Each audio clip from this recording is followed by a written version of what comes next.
000 from Jingdong. They would be well equipped to meet the first round of pre-sale demands post-conference. He approached the end of the production line, picking up a freshly assembled Qiming smartphone, his fingertip gliding across the starry wallpaper on the screen. Dad, we must maintain strict quality control for this batch of phones. While our smartphone operating system is a strength, hardware quality is our foundation. Chu Qianlan patted his shoulder, pride evident in his tone.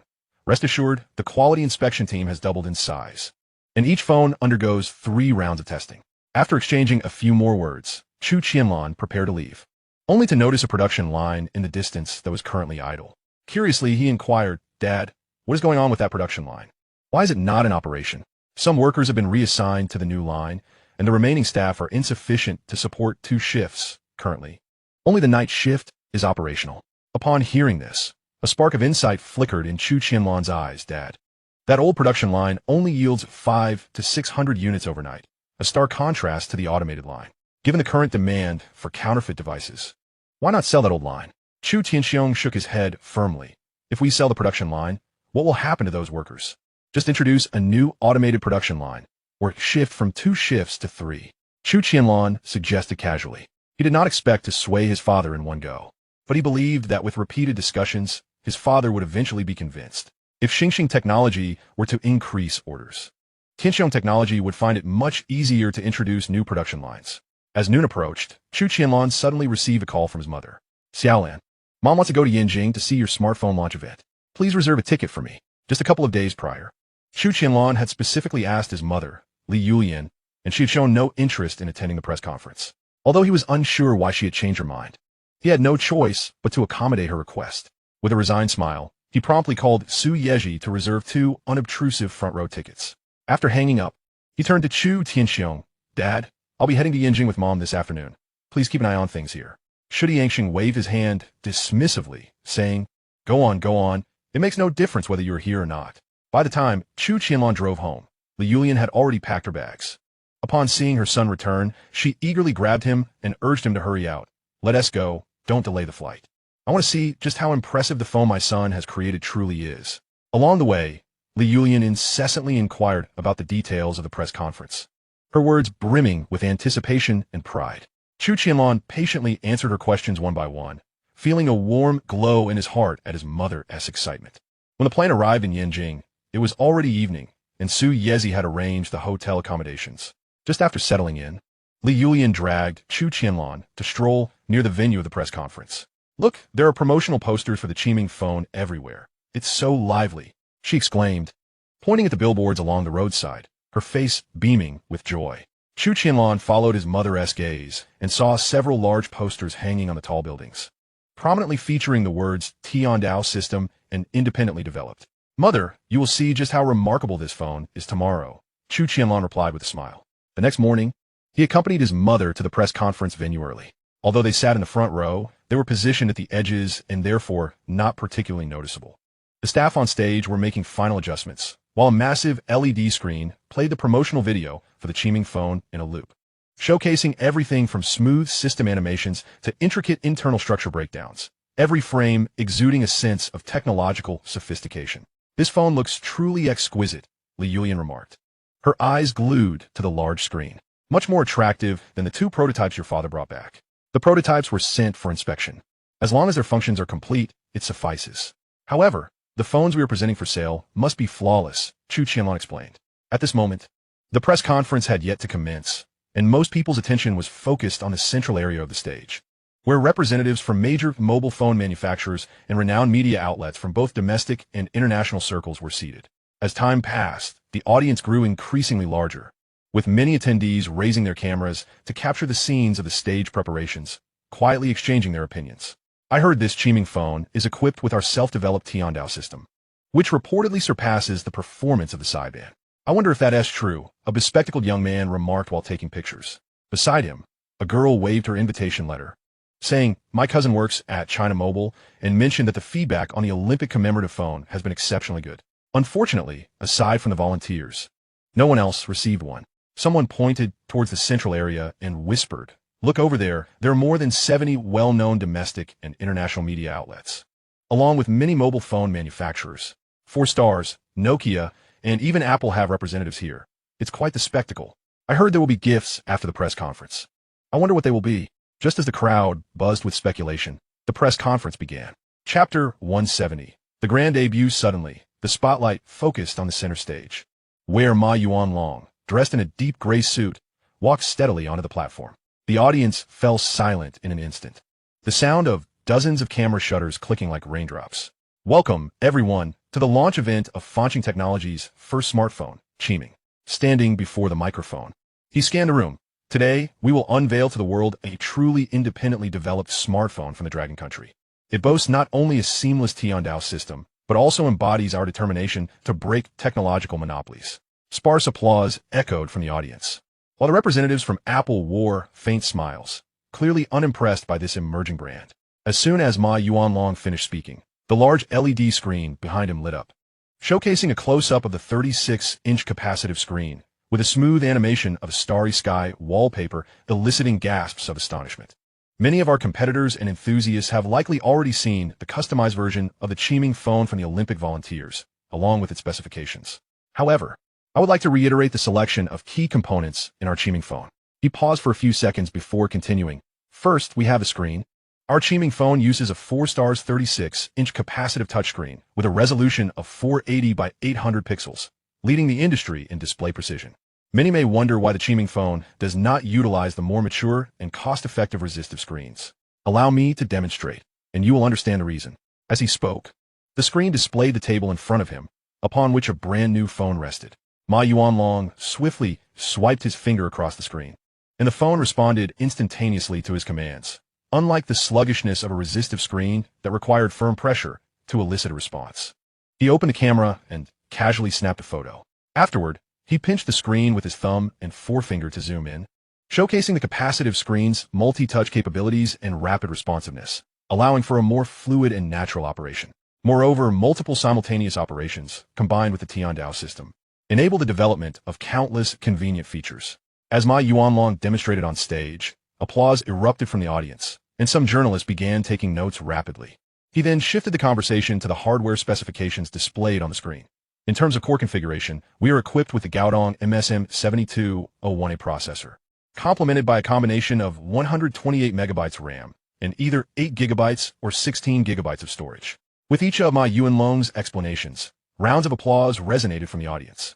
After over 20 minutes, he had completed the discussion on hardware configurations, and according to the customary flow of press conferences, the next step would be to announce the phone's price. As you can see, the specifications of the Qiming phone are already comparable to some flagship models.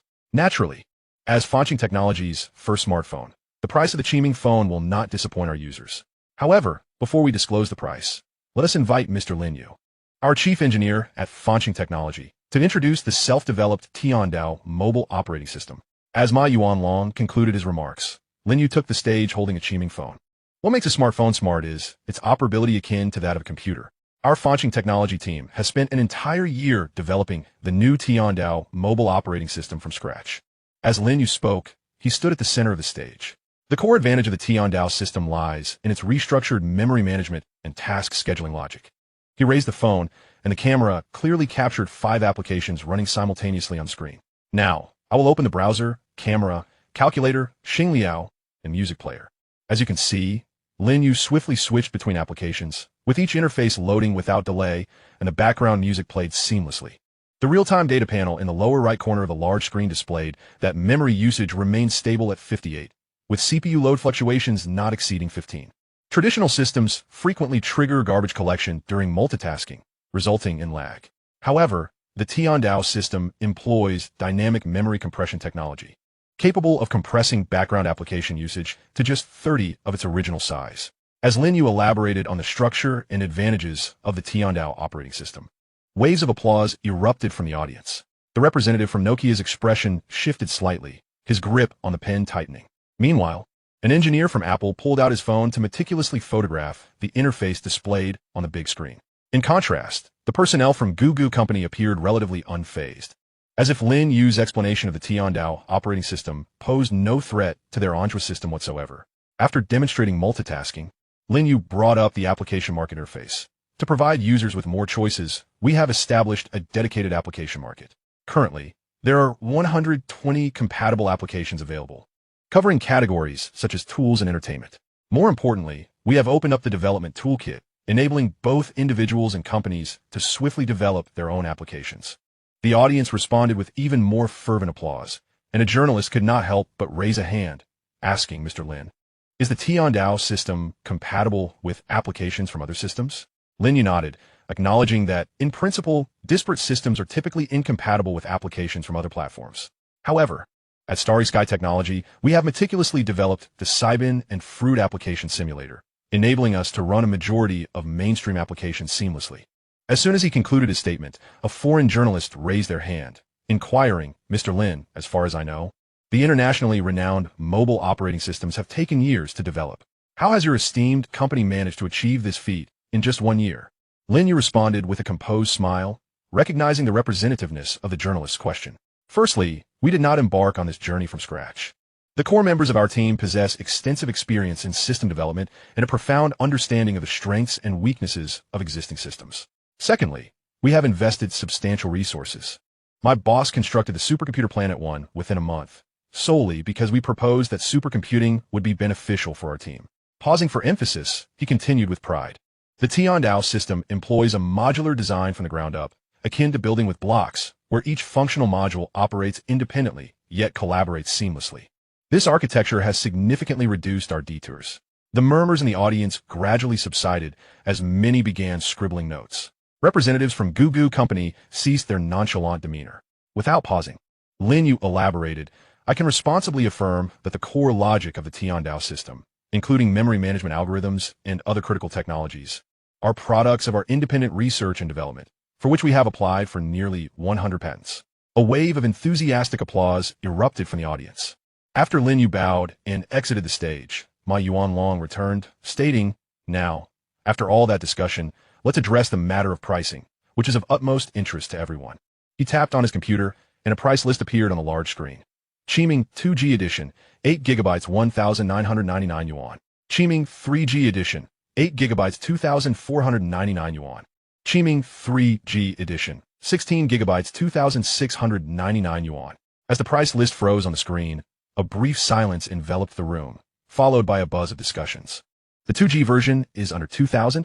This price is nearly 30 cheaper than the similarly configured Nokia," exclaimed a digital blogger seated in the front row, their recording device flickering incessantly. After a moment of contemplation from the audience, Ma Yuanlong continued, "Starting tomorrow at 10 a.m. The Qiming phone will be available for pre-order on the official Xinghai Technology website, as well as on Alibaba and Jingdong. The first 10,000 customers to place an order will receive a complimentary Bluetooth headset valued at 99 yuan. This announcement ignited the atmosphere in the venue. A journalist rushed to the front. Camera aimed at the price list, while audience members stood up to catch a glimpse, many already taking out their phones to share the news.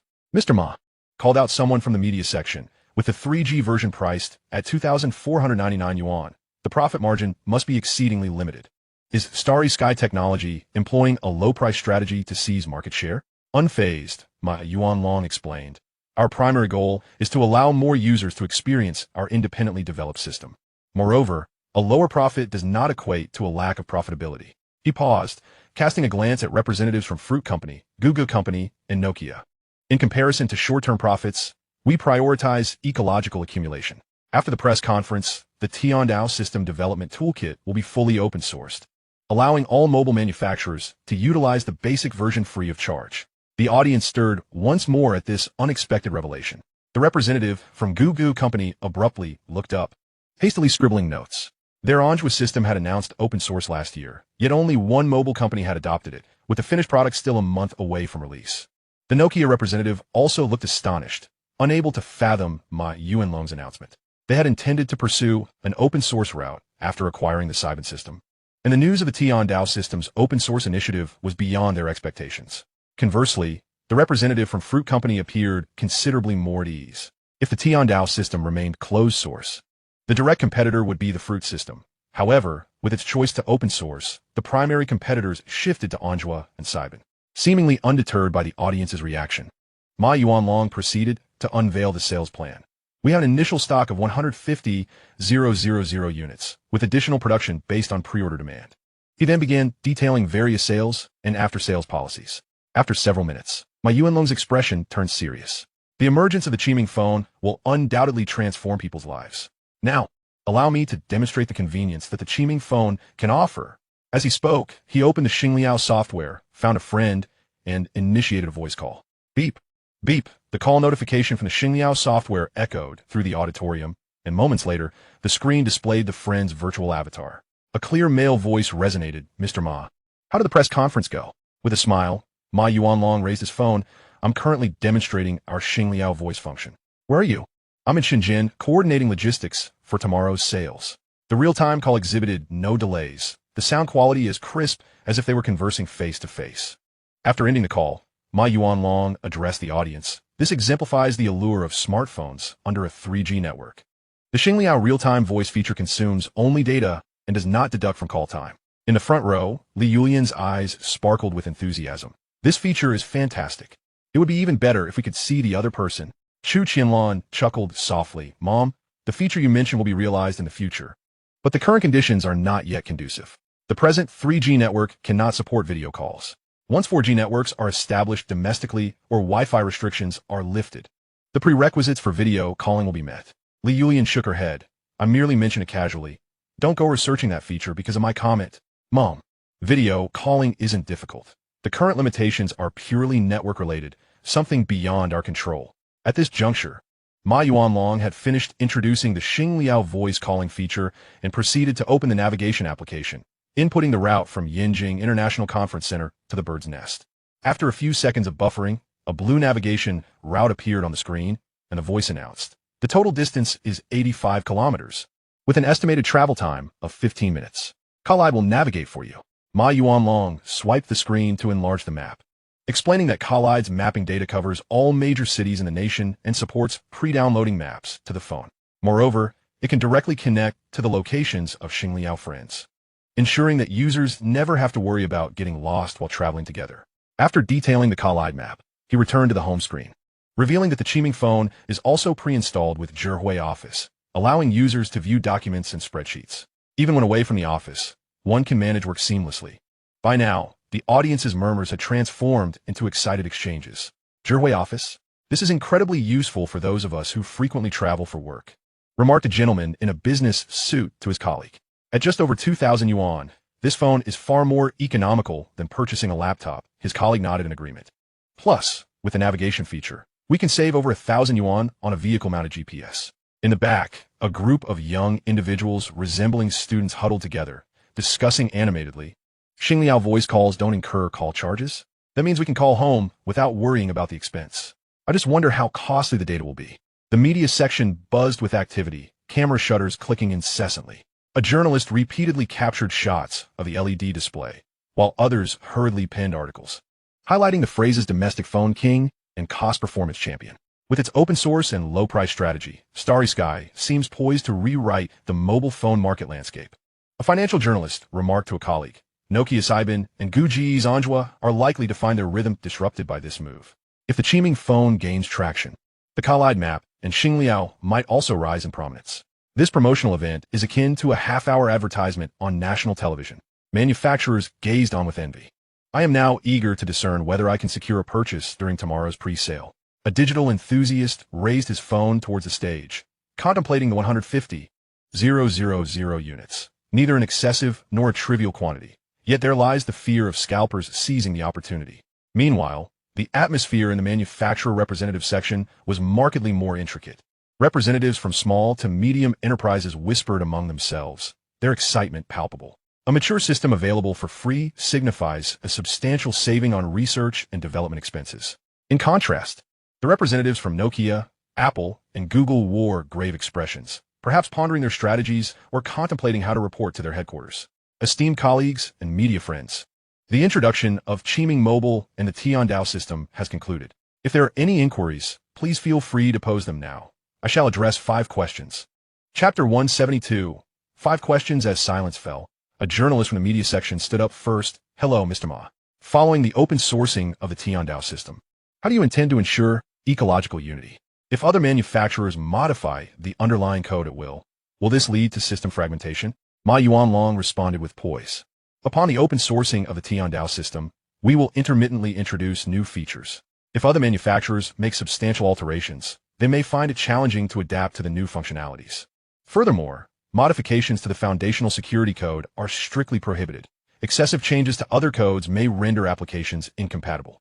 And I doubt any manufacturer would wish to produce a device devoid of applications. A bespectacled journalist raised his hand next. Open sourcing implies technological sharing. How do you prevent competitors from appropriating your innovations? For instance, by directly utilizing the Tiandao system while undermining the Xinghai hardware? This pointed question momentarily hushed the audience. Ma Yuanlong suddenly smiled. Technological barriers have never resided in the act of open sourcing itself, but rather in continuous innovation. Since we have successfully developed the Tiandao system, we are confident in maintaining our leadership position. The third opportunity for questioning was seized by a blogger brandishing a phone. A pre-sale of 150,000 units presents a tempting target for scalpers. Are there measures in place to prevent hoarding? What are the chances for ordinary users to secure a purchase? Each IP address is limited to 2 purchases, and payment must be linked to a registered real-name mobile number. Ma Yuanlong outlined a specific plan. Moreover, our production capacity is ample. There's no need for anyone to rush into inflated purchases from scalpers. The fourth question was claimed by a small domestic media outlet, Mr. Ma. Why was the owner of Xinghai Technology absent from such an important event? With a smile, Ma Yuanlong replied, our owner is passionate about research and development. Many of the Tiandao system's critical technologies were developed by him. Events like this are merely a distraction for him. The final question fell to a representative from a foreign media outlet. A blonde woman, fluent in Chinese, inquired, Mr. Ma.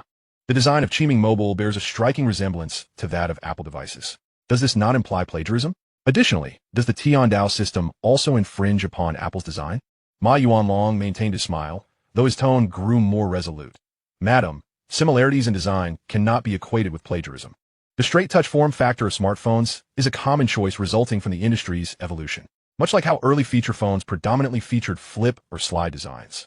Our Qiming Mobile boasts numerous original details, the starry trail texture on the back and the contouring design along the edges, both of which have been patented.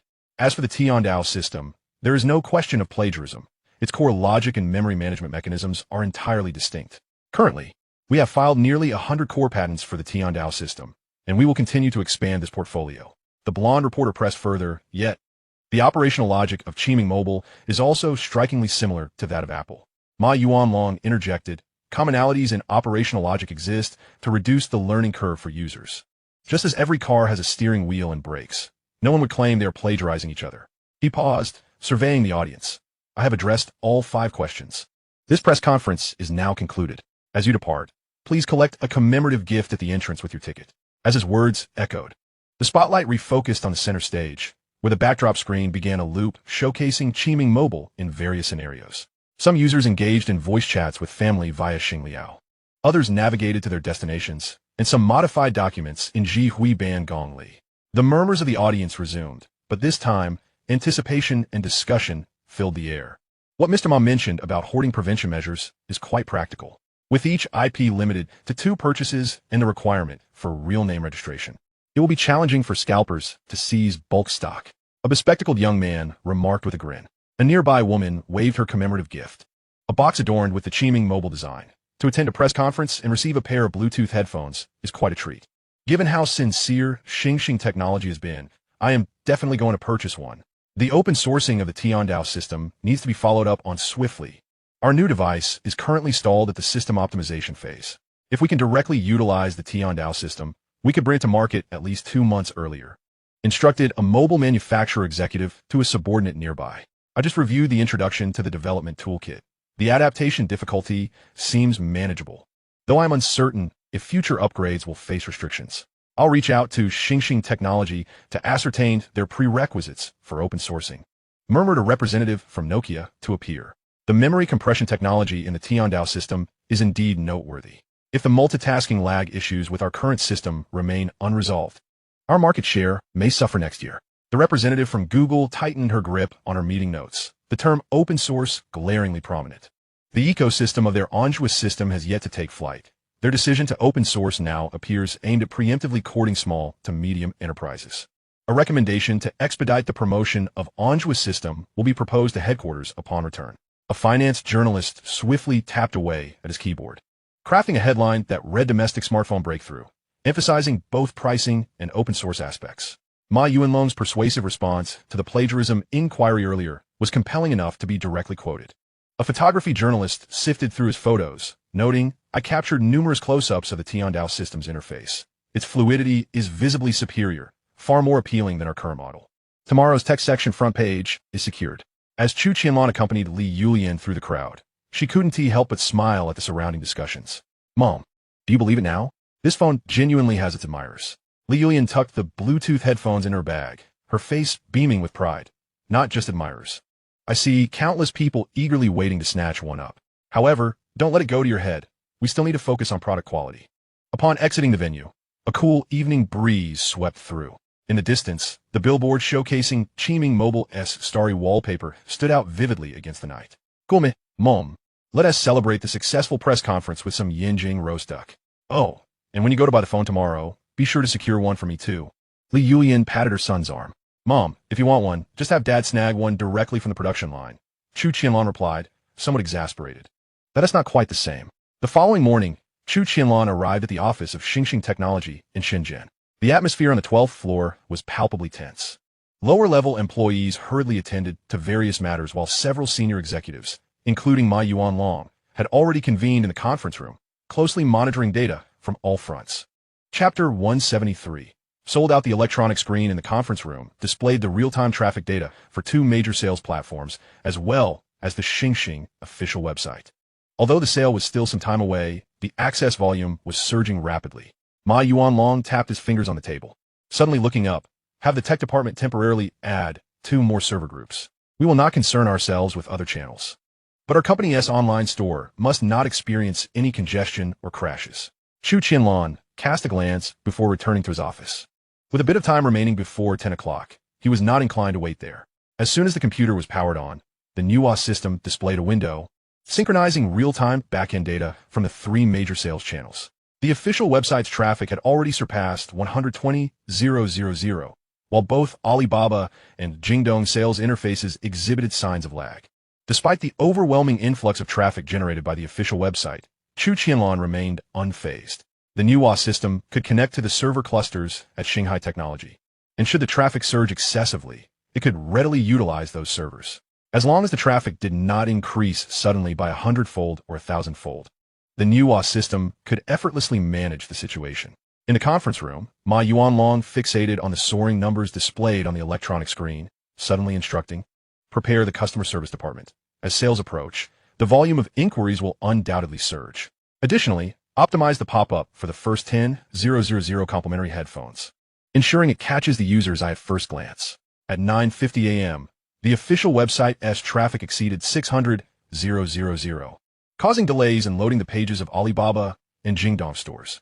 At precisely 10 o'clock a.m., the purchase button illuminated on cue. Almost simultaneously, the order data across the 3 platforms began to fluctuate. The conference room fell into a profound silence, with only the sound of the electronic screen refreshing. 30 seconds later, Ma Yuanlong suddenly clapped his hands, exclaiming, 10,000 units sold. "But Ma, the pages on Alibaba and Jingdong have crashed." Upon hearing this, Ma Yuanlong remained calm, stating, "No worries, they'll recover shortly." Indeed, within less than a minute, both store pages had resumed functioning, and the sales velocity on mobile devices rapidly surpassed that of the Xinghai Technology official website. In just 3 minutes, the 50,000 mobile phones on Alibaba had been completely sold out, followed by Jingdong, and finally the official store of Xinghai Technology. In under 4 minutes, the 150,000 units of the Qiming phone had been snatched up. As the numbers on the electronic screen eventually settled at 150,000, the conference room erupted into long-suppressed cheers. Ma Yuanlong exhaled deeply, yet his expression soon turned grave again. "As per our plan, notify the postal staff to commence packing and shipping, aiming to dispatch all within 48 hours. After issuing this command, he stood up and headed for the exit. Meanwhile, on Chu Qianlan's computer screen, the Manhwa system was compiling user comments. Requests for more stock flooded the screen, interspersed with a few posts boasting successful transactions. He casually clicked on a trending comment, where the poster shared a screenshot of their order, remarking that the thrill was akin to securing tickets for a concert. Just then, Ma Yuanlong knocked and entered Chu. All 150,000 phones are sold out. We have now shipped 200,000 units. Given the current trend, the remaining planned production of 300,000 may not suffice to meet market demand. Without hesitation, Chu Qianlan opted to increase production, instructing continue to place additional component orders and expedite the process to avoid delaying Xinghai Technology's production. Ma Yuanlong's eyes brightened as he immediately replied, I will contact the suppliers right away. Let's add an order for another 300,000 units. Chu Qianlan lightly tapped his fingers on the table, adding, the ordering cycle for chips and capacitive screens is slow. We should directly request an order for 500,000 units. Furthermore, in the upcoming period, prioritize the production of overseas orders and the 110,000 order from the 3 carriers. Allocating the remaining production for sale across all channels on September 1st, Ma Yuanlong quickly noted the key points in his notebook, the pen scratching across the paper. I will ensure that the procurement department prioritizes the orders for 500,000 chips and capacitive screens, aiming to finalize them within the week. The scheduling for the carrier and overseas orders will also be synchronized with Xinghai Technology to guarantee timely delivery. He paused before continuing, just now. The heads of Alibaba and Jingdong both messaged requesting an additional 50,000 units each. Should we allocate some production capacity to them? Chu Qianlan. After accounting for customized phones, our remaining production this month should be less than 100,000. We cannot provide them with that many phones. By the end of the month, you can determine how much to allocate. After Ma Yuanlong left in acknowledgement, Chu Qianlan opened a web page to check the trending news, discovering that nearly all of it was related to Xinghai Technology. Qiming Phone sells out 150,000 units in 4 minutes. Domestic smartphone sparks a buying frenzy. Tiandao Systems open source and affordable pricing. Xinghai Technology reshapes the smartphone market landscape. Open source with no barriers. Xinghai Technology leads the operating system race through continuous innovation. Foreign media questions plagiarism? Ma Yuanlong. Similar designs are a commonality in the industry. Core technology is the true competitive edge. Small to medium-sized manufacturers take notice. Tiandao Systems open source may reshape the domestic smartphone ecosystem. Technology is the primary productive force. Xinghai Technology becomes the first enterprise in the Shenzhen Stock Exchange to possess supercomputing capabilities. It could be said that the momentum of Xinghai Technology at that moment overshadowed even the ongoing Beijing Olympics. As Chu Qianlan scrolled through the news headlines, most reports focused on the hot sales of the Qiming Phone and the open-source strategy of the Tiandao system, clearly positioning Xinghai Technology as a leader in domestic manufacturing. Su Yezi knocked and entered the office. Chu, since yesterday, 7 smartphone manufacturers have reached out, expressing a desire to discuss the Tiandao system. Excitement tinged her voice. Chu Qianlan nodded. Schedule a time for all manufacturers to come together. Lin Yu's team will handle the technical interface, and Ma will introduce the requirements for using the Tiandao system. His decision to open source the Tiandao system was not made lightly. He would not allow others to use it without conditions. According to his plans, utilizing the Tiandao system would necessitate pre-installing Xingliao, the Tiandao application market, and several designated software in the future. Particularly, the application market would be of utmost importance. He intended to replicate the future's application tax, charging fees for various applications entering the market. Naturally, he would not monopolize this revenue like the ancient Song Company, but instead share these profits with the various smartphone manufacturers. Exiting Xinghai Technology, Chu Qianlan headed straight for the chip laboratory of Xingyuan Exploration. The Zhongchang Phone team had been employed for 4 days and should be beginning to integrate the EDA tools. In a laboratory, Zhongchang Phone was leading his team in verifying the retrieved outsourced program fragments. Both his core members and newly hired engineers were engrossed in their tasks. The massive LED screen displayed the architecture diagram of the schematic design software, with 10 of the areas already marked in green, while the remaining sections were densely annotated with red numerical identifiers. How is the progress on the schematic design software development? Zhongchang Phone looked up, his eyes gleaming with enthusiasm. Currently, over 80 of the retrieved outsourced programs have been recovered, with a pass rate stabilizing above 98. We have prioritized the integration of the signal input and logic verification modules. This 10 has already passed internal testing.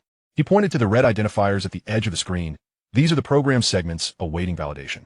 The Manhwa system has flagged 37 potential conflicts, and the team is systematically checking each one. Wang Peng added from the side, the most time-consuming task is adapting the distributed database. The dynamic data volume from the Xinjiang instruction set is quite substantial. Based on the software architecture, we are currently writing the core program without outsourcing, and we expect to have a test version ready in half a month. Chu Qianlan scrutinized the flowing data on the screen. The core programs that could not be outsourced indeed needed to be expedited. As per our plan, all outsourced programs should be fully retrieved within 5 days. The remaining tasks will be entirely on your shoulders. Zhong Chongfeng's expression faltered slightly. Chu, we currently have only 16 team members. We are tasked with both writing core code and organizing outsourced programs, and we are severely understaffed. Could we possibly hire another batch of engineers? Certainly. Submit a list of the required positions, and Chu will do his utmost to find suitable talent. Moreover, if you know any skilled technical personnel, feel free to bring them in, Chu Qianlan readily responded. Upon hearing this, Zhong Chongfeng's eyes lit up, and he quickly noted in his notebook, we need 8 engineers familiar with hardware interface development, 6 technicians adept in database optimization, and ideally, 2 veterans with experience in EDA tool testing. He paused for a moment and added, I do have several former colleagues with extensive experience in chip and software development. I will reach out to them and see if they can be persuaded to join us.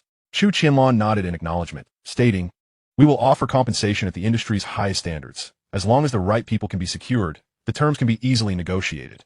As for other personnel, let engineer Chu handle that.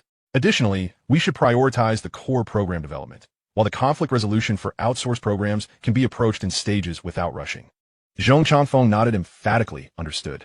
We will first concentrate our efforts on overcoming the database module, which is the cornerstone of the schematic design software. Once this piece is solidified, the integration of other modules will proceed much more smoothly.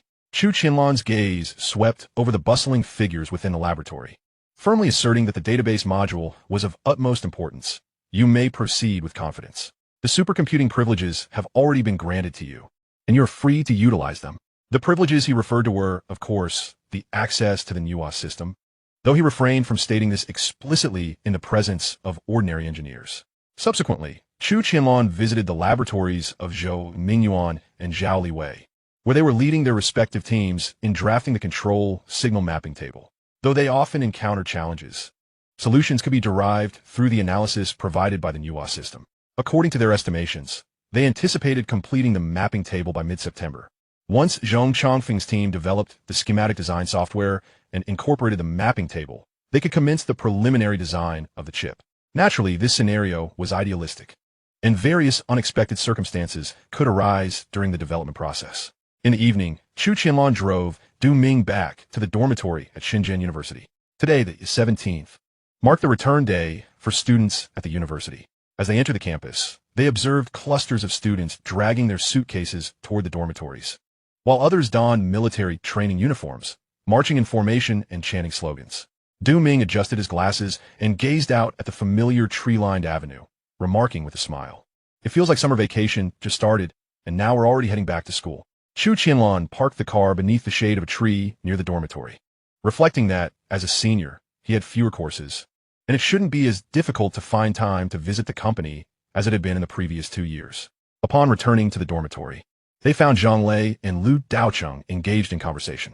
Finally, you two are back, Zhang Lei exclaimed as he sprang from his chair upon seeing Chu Qianlan and Du Ming enter.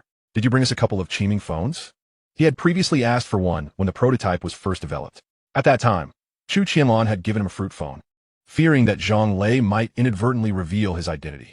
Now that the Qiming phones were on sale, he had no such concerns. I prepared them for you, Chu Qianlan replied, retrieving 2 boxes from his backpack and placing them on the table. These are the 3G version with 16 gigabytes of storage, preloaded with several commonly used applications. Give them a try. Zhang Lei eagerly snatched a box, tore open the packaging, and began to fiddle with the device. Hey, this starry wallpaper is fantastic. It looks even better than my fruit phone. He swiped his fingers across the screen and suddenly looked up, saying, by the way, you should have seen the frenzy this morning over the phone. I had to switch between 3 platforms just to snag one. Lu Daocheng also picked up a phone, inspecting the logo on the back. The engraving of the Starry Qiming logo is quite exquisite. It looks even better than in the promotional images. Now that I have this phone, I can give the one I snagged this morning to Li Meng. As soon as he finished speaking, Zhang Lei chuckled softly. The phone I grabbed this morning is for Shireen. He tapped the StarChat icon on the screen and sent her a message, noting how much smoother typing was with this device. Observing the two of them engrossed in their phones, Chu Qianlan's lips curled into a smile. The battery life on this phone is quite impressive. You should be able to use it throughout the day without issue. By the way, how was your part-time job at Fanxing materials over the summer? Don't even get me started. Zhang Lei sighed as he set down his phone and grabbed a bag of chips from the table. Senior Zhong and the others were busy with the carbon fiber production line adjustments, so we were just doing odd jobs. But we did get to see quite a few precision instruments. They're far more intuitive than the pictures in our textbooks. Lu Daocheng chimed in. Senior Zhong mentioned that she has received a batch of orders for drone components. Zhang Lei shrugged. Supplying those components probably won't bring in much profit. The income for Fanxing materials largely depends on external licensing. Chu Qianlan cast a surprised glance at Zhang Lei. You're quite perceptive, aren't you? Zhang Lei felt a bit bashful from the compliment. Scratching his head, it's just that I've been influenced by Shireen. She is interning at Xinghai Technology now and keeps talking to me about licensing fees and patent pools. Chu Qianlan nodded, advising the two, if you ever consider entrepreneurship. There are certain concepts you need not be extremely familiar with, but you should at least have a basic understanding. Yet we're already in our senior year, and we still lack direction. It feels like entrepreneurship is slipping further away from us. Lu Daocheng sighed, then quickly changed the subject. By the way, I heard that in half a month, our school will be celebrating its 25th anniversary. Are you planning to join festivities? Chapter 175, Campus App Trial. The anniversary celebration at Shenzhen University primarily serves to invite distinguished alumni from previous years back to the campus, thereby enhancing the institution's visibility. Naturally, attending such an event as a student from Shenzhen University can also confer a certain level of prestige and even expand one's network. It is a mutually beneficial affair. However, for current students, the celebration holds little significance. Typically, only those from a school of arts or individuals with exceptional talents perform on stage. While members of the student council are responsible for organizing the event, for everyone else, it is merely an opportunity to observe the festivities. I want to be attending. Chu Qianlan. He had no intention of mingling in the entertainment industry or performing on stage, nor did he find any interest in socializing with alumni.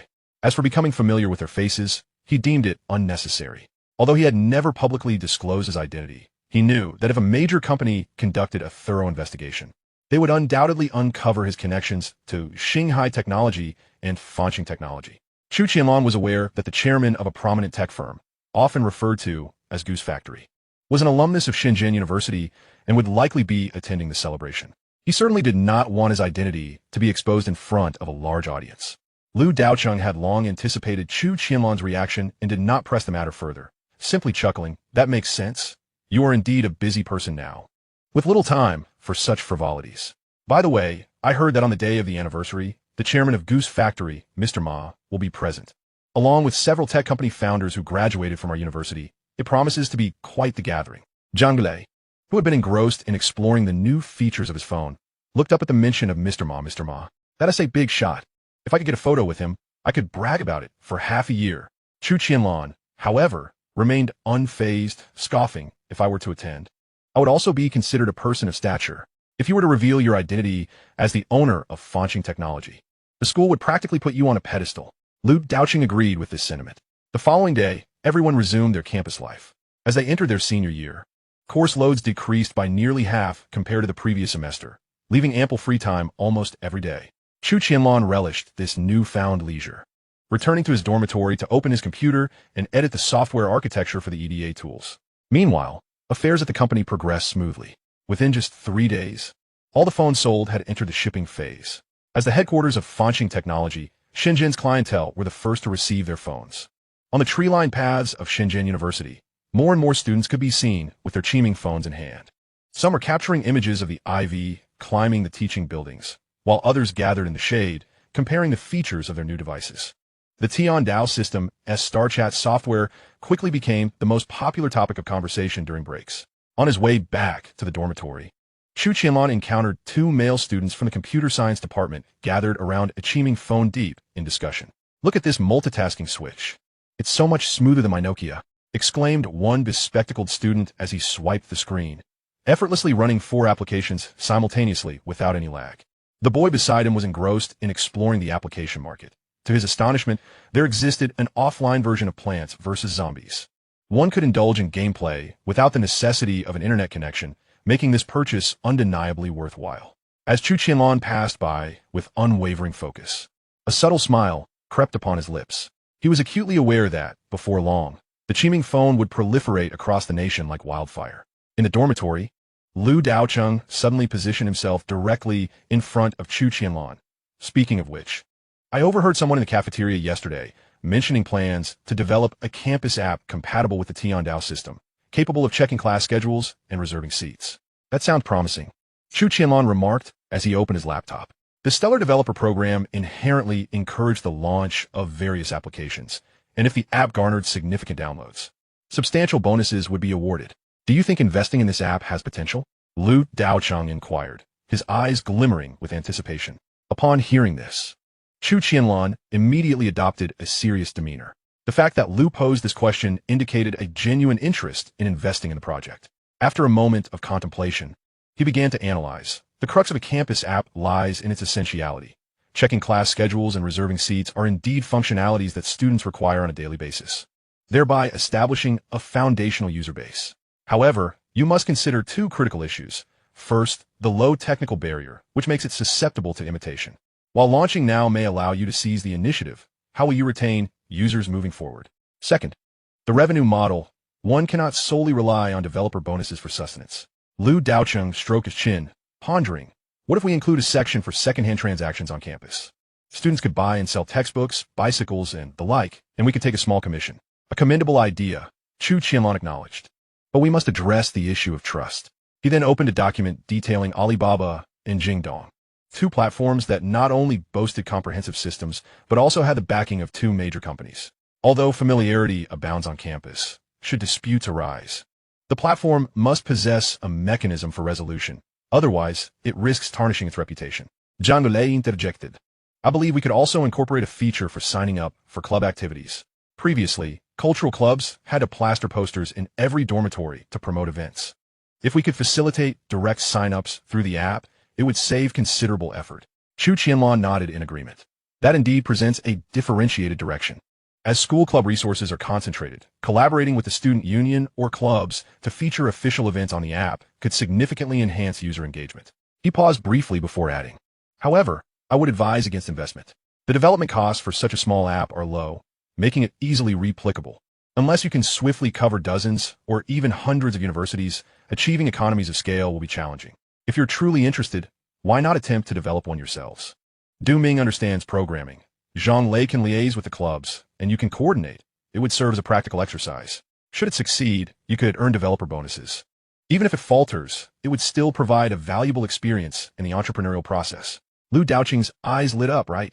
Shall we give it a try ourselves? After all, in our senior year, our coursework is lighter. If it works out, splendid. If not, we haven't lost anything. Zhang Lei immediately chimed in. I know a few classmates proficient in programming. I'll gather them tomorrow to discuss. Du Ming adjusted his glasses. Speaking earnestly, I can handle the software development, but my availability is limited to Monday through Friday. Observing the trio engrossed in fervent discussion, Chu Qianlan's lips curled into a faint smile. In that case, I shall oversee financing. Here S100,000 as initial funding. Although he harbored doubts about the project, using it as a practical training opportunity for the trio posed minimal risk. Regarding his investment, he had never contemplated recovering the costs. Old 3 is formidable. You shall be our benefactor, Zhang Lolai exclaimed exuberantly. I'll handle the finances, Old 4 will manage the technology, while Old 1 and Old 2 will oversee operations. Let us not concern ourselves with success or failure. Consider it as experience accumulation. Chu Qianlan asut daisi sivin. With Chu Qianlan's involvement, Lu Daocheng and his companions felt invigorated, beginning to strategize their next steps. Meanwhile, Chu Qianlan accessed Xing Liao to manage emails from the company. However, upon reading the first email, his expression turned grave. Chapter 176, Manhwa Phone, Campus Connect. Everything at Xinghai Technology was functioning smoothly, and the production of the Qiming phone was proceeding according to plan. Although the open-source launch of the Tiandao system had encountered minor disturbances, it was steadily progressing. Yet, troubling news had recently circulated within the industry. The first smartphone equipped with the Manhwa system, produced by a Taiwanese manufacturer, was set to be unveiled in eagle sauce. According to the prevailing rumors, the press conference would be jointly hosted by the manufacturer, Honda Technology, the Manhwa system producer, Gyuj Company, and an eagle sauce operator. Consequently, the new smartphone had already secured endorsements from two major companies even before its market debut. More crucially, While the Qiming phone had successfully undergone testing and acquired network access qualifications elsewhere, it remained stagnant in Eagle sauce, raising suspicions of huge companies' involvement. Fortunately, the Qiming phone had already been released and the Tiandao system was open source, allowing Xinghai Technology to seize the initiative. Thus far, the company had sold 200,000 units and recently fulfilled an order of 70,000. The upcoming production capacity would be predominantly allocated to international orders. The imminent launch of smartphones featuring the Manhwa system would pose direct competition to the Qiming phone. Gyuj must be apprehensive that the open-source Tiandao system would outpace them. Hence they are preemptively entering the fray. Chu Qianlan mused, his fingers tapping a rapid rhythm on the desk. The open-source strategy of the Manhwa system closely mirrored that of the Tiandao system, with the hardware support from Xinghai Technology and the distribution channels of Eagle Sauce operators. The Qiming phone would face significant challenges in that market. Nevertheless, Chu Qianlan did not perceive the Qiming phone as vulnerable in other markets. He resolved to continue procuring core components for the Qiming phone and instructed Xinghai Technology to ensure production capacity. Accelerating the distribution of Qiming phones in overseas markets would enhance their influence abroad. After dispatching the message to Ma Yuanlong, he ceased to dwell on the matter. Based on Chu Qianlan's recollections from his past life, the new smartphone was expected to debut within the next few months. The announcement of the press conference was not entirely unforeseen. Given the superior advantages of the Tiandao operating system, it would not falter against the Manhwa system in a fair competition. Suddenly, Zhang Lei slapped Lu Daocheng on the shoulder. The table strewn with several sheets of paper filled with names. Old one, what do you think we should name our campus app? This inquiry interrupted Chu Qianlan's train of thought. Lu Daocheng pointed to one of the names. How about Deep University Campus Connect? It's simple and direct, clearly indicating its purpose. If you intend to scale up, avoid using the university's name. It risks confining us to Deep University. Chu Qianlan shook his head. The name Deep University Campus Connect would undoubtedly carry the university's label, making promotion within Deep University effortless, yet expanding to other institutions would pose challenges. Let us remove Deep University and simply use Campus Connect, Zhang Lei suggested, his eyes sparkling with inspiration. Lu Daocheng circled the 3 characters on the draft. This name is indeed succinct. Though I wonder if it has already been registered. We should check. Du Ming's fingers danced across the keyboard. I'll look it up right now. His screen quickly displayed the Tiandao system development tools, followed by a website aggregating various apps from the Sideband system. The name Campus Connect had not been registered in the Tiandao system, but it had already been claimed in the Sideband system. Someone's using it. Can we still use it? Lu Daocheng glanced at Chu Qianlan. In the Tiandao system's application market, app names must be unique. As for Sideband, you need not concern yourselves. Their application management is disorganized, and identical names are inconsequential. Chu Qianlan, Zhang Lei suddenly clapped his hands. In that case, we shall adopt Campus Connect as our name. I believe it will work. Lu Daocheng circled the 3 characters on the draft paper. Next, let us allocate tasks. Zhang Lei, you'll meet with the student union and several large clubs tomorrow to discuss finalizing the activity registration feature. Du Ming, I entrust the technical aspects to you. Together with the few technicians Zhang Lei has recruited, please establish the foundational features for checking class schedules and reserving seats. I shall focus on organizing the requirements and assessing what additional functionalities we may need. Upon hearing this, Zhang Lei promptly retrieved his notebook from the drawer. I'll go find Shireen. She used to be familiar with the student council members. By the way, should we create a simple poster to promote it downstairs in the dormitory building and gather suggestions from other students? There's no need, Chu Qianlan casually dismissed. Let's consider promotion only after we have developed a prototype of the app. Who knows if we have any competitors? Surely not. Is there really anyone else intending to create a campus app? Zhang Lei responded with skepticism, whether or not there has been in the past. If you put up a poster, it will undoubtedly provide others with an idea. Once the poster is displayed, it essentially offers others a blueprint. The students from the School of Computer Science could easily develop a similar application based on the poster's description. Understood. We shall wait until the app is launched before embarking on any promotional efforts. Zhang Lei grasped Chu Qianlan's intent, but soon a new idea struck him. Hey, could we possibly list our app on a promotional software platform? The promotion of the Internet Cafe Management System proved immensely beneficial. Even now, it remains a vital promotional channel for Xinghai Technology. If we could feature the Campus Pass app on such a platform, its dissemination would undoubtedly surpass that of competing products. You all ought to trial it at Shenzhen University first.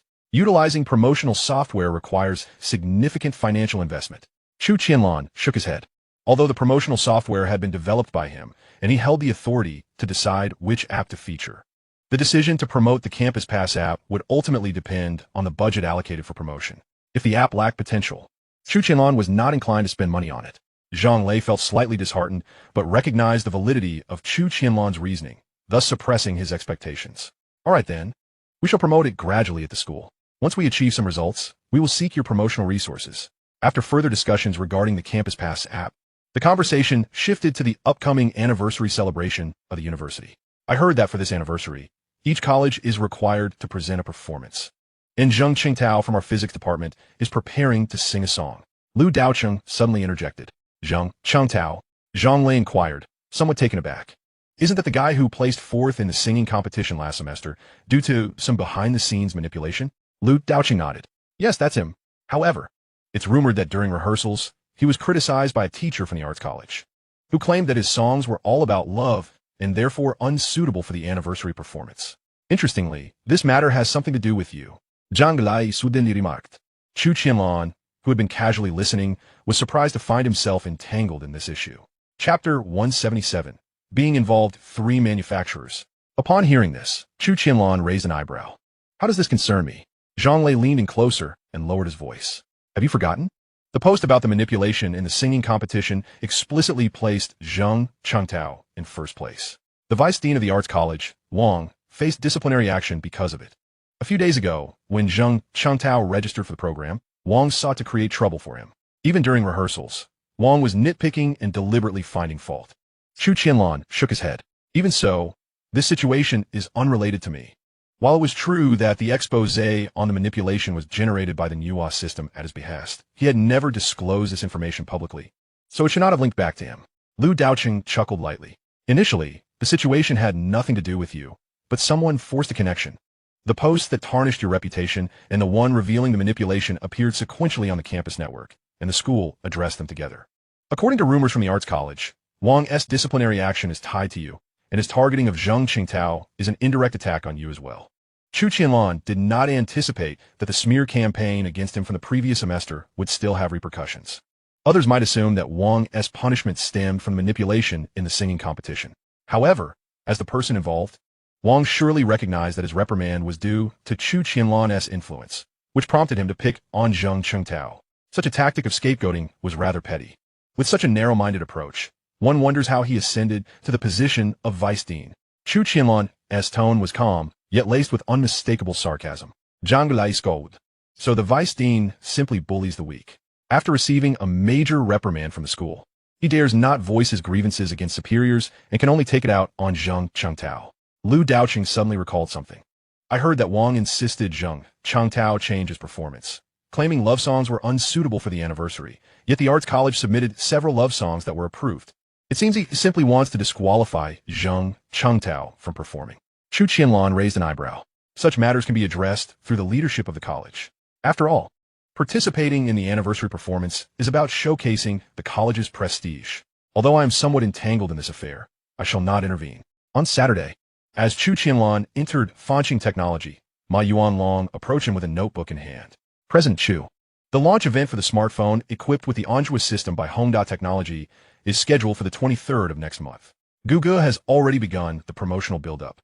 Ma Yuanlong opened his notebook. Based on the publicly available configuration parameters, their screen and battery are slightly inferior to ours, yet their price is likely higher. Chu Qianlan noted that they're launching in the Eagle Nation, and with Gugu and the Eagle Nation's carriers backing them, it is reasonable for them to charge a premium.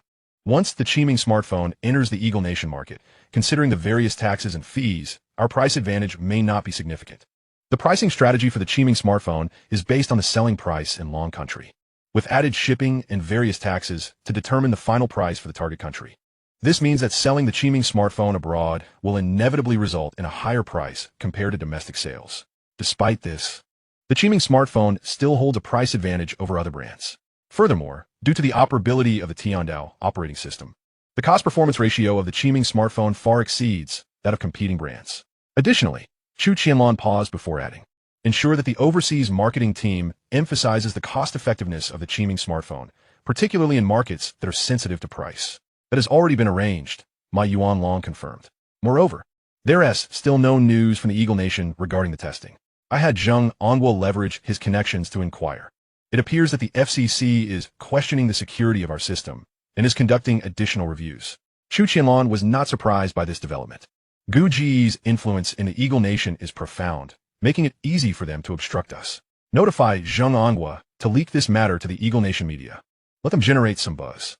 For now, we should focus our attention on other markets. A glimmer of understanding crossed Ma Yuanlong's eyes. Are you suggesting we leverage public opinion for pressure? Indeed, the Eagle Nation highly values market fairness. If the media amplifies this, the FCC might reconsider.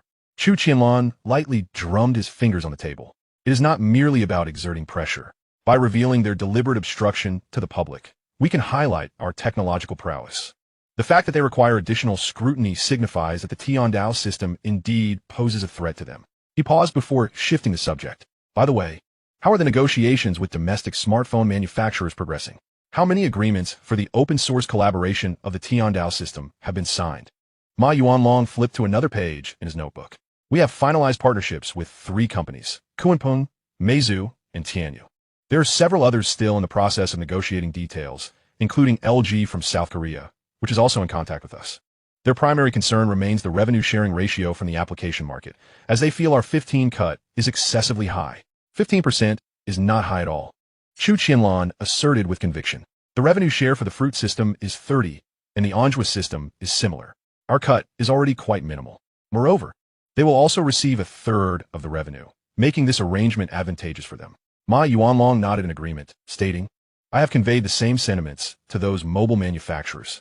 After all, our proposal to share 1/3 of the profits with our partner firms is rather unparalleled in the industry. Chu Qianlan chuckled lightly, advising him not to rush, but to engage in negotiations with these manufacturers at measured pace. Once other manufacturers complete the adaptation of the Tiandao operating system, they will undoubtedly acquiesce to our terms. These manufacturers are competitors. Since some have already agreed to the conditions set by Xinghai Technology, others will be compelled to follow suit to remain viable in the market. Unless, of course, they choose to adopt alternative operating systems or cease producing smartphones altogether. Subsequently, Ma Yuanlong reported additional matters. In the past week, overseas orders had begun to ship, and a few manufacturers that had received their products had settled their final payments and commenced sales. According to Zheng Onguo's feedback, the Qiming smartphone had received a favorable response in the overseas market, with numerous manufacturers placing reorders. Many foreign firms had even begun developing applications tailored to their local markets. As overseas orders increased, Xinghai Technology felt the pressure and had already begun assembling a 4th automated production line. By mid to late next month, Xinghai Technology's daily output would see an increase of over 5,000 units. After bidding farewell to Ma Yuanlong, Chu Qianlan sought out Su Yezi to ascertain the current status of several companies before heading to Xingyuan exploration. A week had passed, and it was anticipated that there would be notable progress in the development of the instruction set and EDA tools.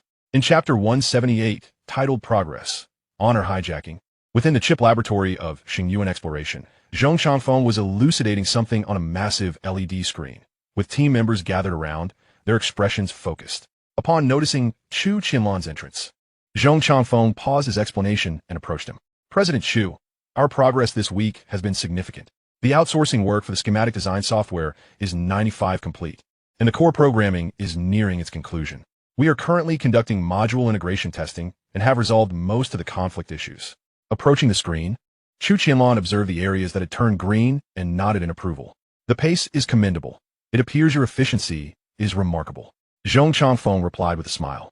The Nuwa system is truly formidable. It can accurately pinpoint program conflicts and provide optimization suggestions, saving us considerable time. However, we have encountered some difficulties with database adaptation. The dynamic module interaction data for the Xinxiang instruction set is exceedingly large, and we're seeking ways to optimize it. Wang Peng interjected, we have experimented with various optimization algorithms, and thus far, the distributed storage solution appears to be the most effective, though its implementation is quite complex and will require additional time. Chu Qianlan pondered, the database is crucial. We must ensure both stability and efficiency. Do not hesitate to request any support you need. We require more engineers familiar with distributed systems, Zheng Qianfeng stated. Additionally, the computing power of the supercomputer has been somewhat strained. Could we possibly apply for more usage time? Observing the laboratory, which housed only around 20 individuals, Chu Qianlan noted the limited increase in manpower over the past week. I will instruct Chu Feng to expedite the recruitment of engineers. And I will also make arrangements with the supercomputer team to prioritize your needs. After a brief moment, Chu Qianlan proceeded to the laboratory of Zhou Mingyuan and Zhao Liwei, where the two were discussing the intricacies of the control signal mapping table. Upon noticing Chu Qianlan's entrance, they promptly stood. President Chu, we have completed 70 of the control signal mapping table, Zhou Mingyuan reported. Most of the signal mappings for the instructions have proceeded smoothly, with only a few complex instructions still undergoing debugging. Zhao Liwei added, we have discovered that some innovative designs within the Xinxiang instruction set require special handling during signal mapping. However, we have already identified a solution and anticipate completion by mid-September. Chu Qianlan expressed his satisfaction. Excellent, continue to advance steadily. Should you encounter any insurmountable issues, please provide timely feedback. After departing from Xingyuan exploration, Chu Qianlan returned to Xinghai Technology. Not long after he sat down, Su Yezi knocked on the door and entered, presenting a document. President Chu, this is an additional order request from Jingdong. They wish to secure 100,000 units of the Qiming smartphone for their platform upon its next sale. Glancing through the document, Chu Qianlan furrowed his brow. How much inventory can Xinghai Technology provide before September 1st? Su Yezi flipped through her notebook, estimating that, based on current production rates, there would be 210,000 smartphones available by the end of August. However, 110,000 of those were earmarked for substantial domestic and international orders, leaving a maximum of 100,000 units available for retail. After a moment's contemplation, Chu Qianlan instructed, reply to them, informing them that we can allocate 30,000 units at the beginning of next month. If Alibaba reaches out, they too shall receive 30,000 units. Understood, President Chu? Su Yezi affirmed. Once left alone in his office, Chu Qianlan powered on his computer, connecting to the Manhwa system to review the monitoring reports. Since the successful launch of the Manhwa system, it had begun overseeing the operations of the companies under his purview. Naturally, this was knowledge shared only between Chu Qianlan and the heads of the three companies. Over the course of several months, thanks to the Manhwa system surveillance, the company had identified 3 technical personnel who had deliberately leaked confidential information, as well as 5 managerial staff members who had embezzled company finances. Remarkably, this was only due to Chu Qianlan permitting the Manhwa system to address matters that pose severe threats to the company's interests. Minor infractions were not subject to undue scrutiny. As he scrolled through the latest monitoring report generated by the Manhwa system, he noted several instances of financial irregularities towards the end of the report, concerning a raw materials order from the procurement department of Xingyuan Exploration. Although the total amount was not substantial, the prices were significantly above market value. He quickly scanned the order details, merely marking them for reference without further engagement. Such reports would also reach Chu Feng, and Chu Qianlan only needed to monitor the outcomes of their handling. Later that evening, while Chu Qianlan was engrossed in drafting the software architecture for the EDA tools in his dormitory, Lu Daocheng received a phone call and suddenly remarked, "Old 3. Zheng Chengtan's program was rejected by Vice Dean Wang. He said the song must be changed, or the qualification will be revoked." Chu Qianlan's fingers paused on the keyboard as he responded indifferently. He had little interest in the school's anniversary celebrations or whether Zheng Chengtan would perform. After a moment of deliberation, Lu Daocheng continued, "I heard from a friend in the student council that Vice Dean Wang specifically named you, insisting that you apologize, or else Zheng Chengtan's performance would definitely not go through." Apologize? Chu Qianlan's fingers abruptly halted, a scoff escaping his lips. What does Vice Dean Wang think he is? That he warrants my apology? Zhang Lei, who was nibbling on an apple nearby, nearly choked upon hearing this. The anniversary performance has nothing to do with Old 3. How could Vice Dean Wang use this as leverage? It's truly perplexing what goes on in her mind. Duming paused his coding, pondering aloud. If the physics department fails to present a program at the anniversary celebration, they will undoubtedly be ridiculed. Vice Dean Wang likely seeks to exert pressure on you from the physics department students or faculty. Hearing this, the other 3 fell into contemplation. Vice Dean Wang was creating difficulties for Zheng Chengtan while attributing the blame to Chu Qianlan. If the anniversary celebration indeed lacked a program from the physics department, many would likely point fingers at Chu Qianlan as the cause. Vice Dean Wang's actions were a blatant attempt to tarnish Chu Qianlan's reputation at the expense of her own. Chu Qianlan chuckled coldly. She thinks she can use the honor of the college to coerce me? How naive. Does she believe she can dominate the arts college unchecked? Or that we in the physics department lack leadership? The physics and arts colleges were of equal standing. If Vice Dean Wang were to cancel Zheng Chengtang's performance, the leaders of the physics department would undoubtedly take issue with her. Old 3, have you offended Vice Dean Wang recently? Why is she so insistent that you apologize? Zhang Lei asked curiously. Remember last semester when someone spread rumors to slander me on the campus network? Vice Dean Wang was one of the masterminds behind it. Upon hearing this, Liu Daocheng and the others displayed expressions of astonishment. It turned out that Vice Dean Wang was reprimanded by the school because of you. Zhang Lei's exclamation went unnoticed by Chu Qianlan, who redirected his attention to the monitor. At that moment, a text message from the counselor arrived. Chapter 179, Conversation, Pressure, Confrontation. Chu Qianlan opened the message, finding the counselor's communication succinct. Student Chu Qianlan, please come to my office tomorrow at 9 a.m. regarding the school anniversary program. There are some matters we need to discuss. He furrowed his brow at the screen. Knowing the counselor, it was unlikely that they would interfere with such matters without reason. The counselor's outreach likely indicated external pressure or that someone was seeking him out. Zhang Lei leaned over to take a glance and remarked, is the counselor trying to act as a mediator? Vice Dean Wang's approach is rather underhanded, using indirect means to apply pressure on you. Closing the message. It was best to see what was going on to prevent anyone from scheming behind his back. It would also serve to inform the college leaders that he would not shoulder the blame. On Sunday morning, in the counselor's office, besides the counselor, there was also a bespectacled middle-aged man. Upon Chu Qianlan's entrance, Counselor Yang Shui initiated the introduction. Chu Qianlan, this is Bai He, the office director of our physics department. He has matters to discuss with you. Bai He adjusted his glasses, gesturing for Chu Qianlan to sit down, his tone imbued with a somewhat formal steadiness. Student Chu Qianlan, you must have heard about Zheng Chengtang's program being stalled, correct? Chu Qianlan took a seat and replied calmly. I have heard. Bai He sighed. Vice Dean Wang's stance is quite resolute. He claims the situation has historical ties to you and that only you can resolve it through communication. Upon hearing this, Chu Qianlan understood the implication. Essentially, he was being asked to apologize to Vice Dean Wang to prevent her from blocking Zheng Chengtang's program. For the college leaders, sacrificing the dignity of Chu Qianlan to ensure the anniversary proceeded smoothly was a viable solution. As for Chu Qianlan's loss, it was of no concern to them. Having grasped the underlying dynamics, Chu Qianlan raised his gaze to meet Bai He's. Director Bai, I did not register for the anniversary. This matter does not concern me. Furthermore, I am not acquainted with Vice Dean Wang, so I will not engage in any communication. The conflict between him and Vice Dean Wang remained known only to a select few. Bai He's smile faded slightly, his fingers tapping lightly on the desk. Chu Qianlan, one cannot speak in such a manner. We are all from the same institution. There is no need to escalate the relationship to a breaking point. Vice Dean Wang is merely acting out of anger. If you apologize and lower your stance, this matter will pass. Chu Qianlan leaned back in his chair, his voice calm, yet resolutely insistent. Director Bai, should she vent her anger on Zheng Chengtang? Am I supposed to humbly act as her punching bag? I came to Shenzhen University to pursue knowledge, not to endure indignities. Counselor Yang Shui interjected to mediate. Qianlan, Director Bai is acting for the honor of the college. The absence of our physics department's program from the anniversary would indeed be detrimental. Why not have a proper discussion with Vice Dean Wang? It need not be an apology. Clarification would suffice. Clarification about what? Chu Qianlan raised an eyebrow.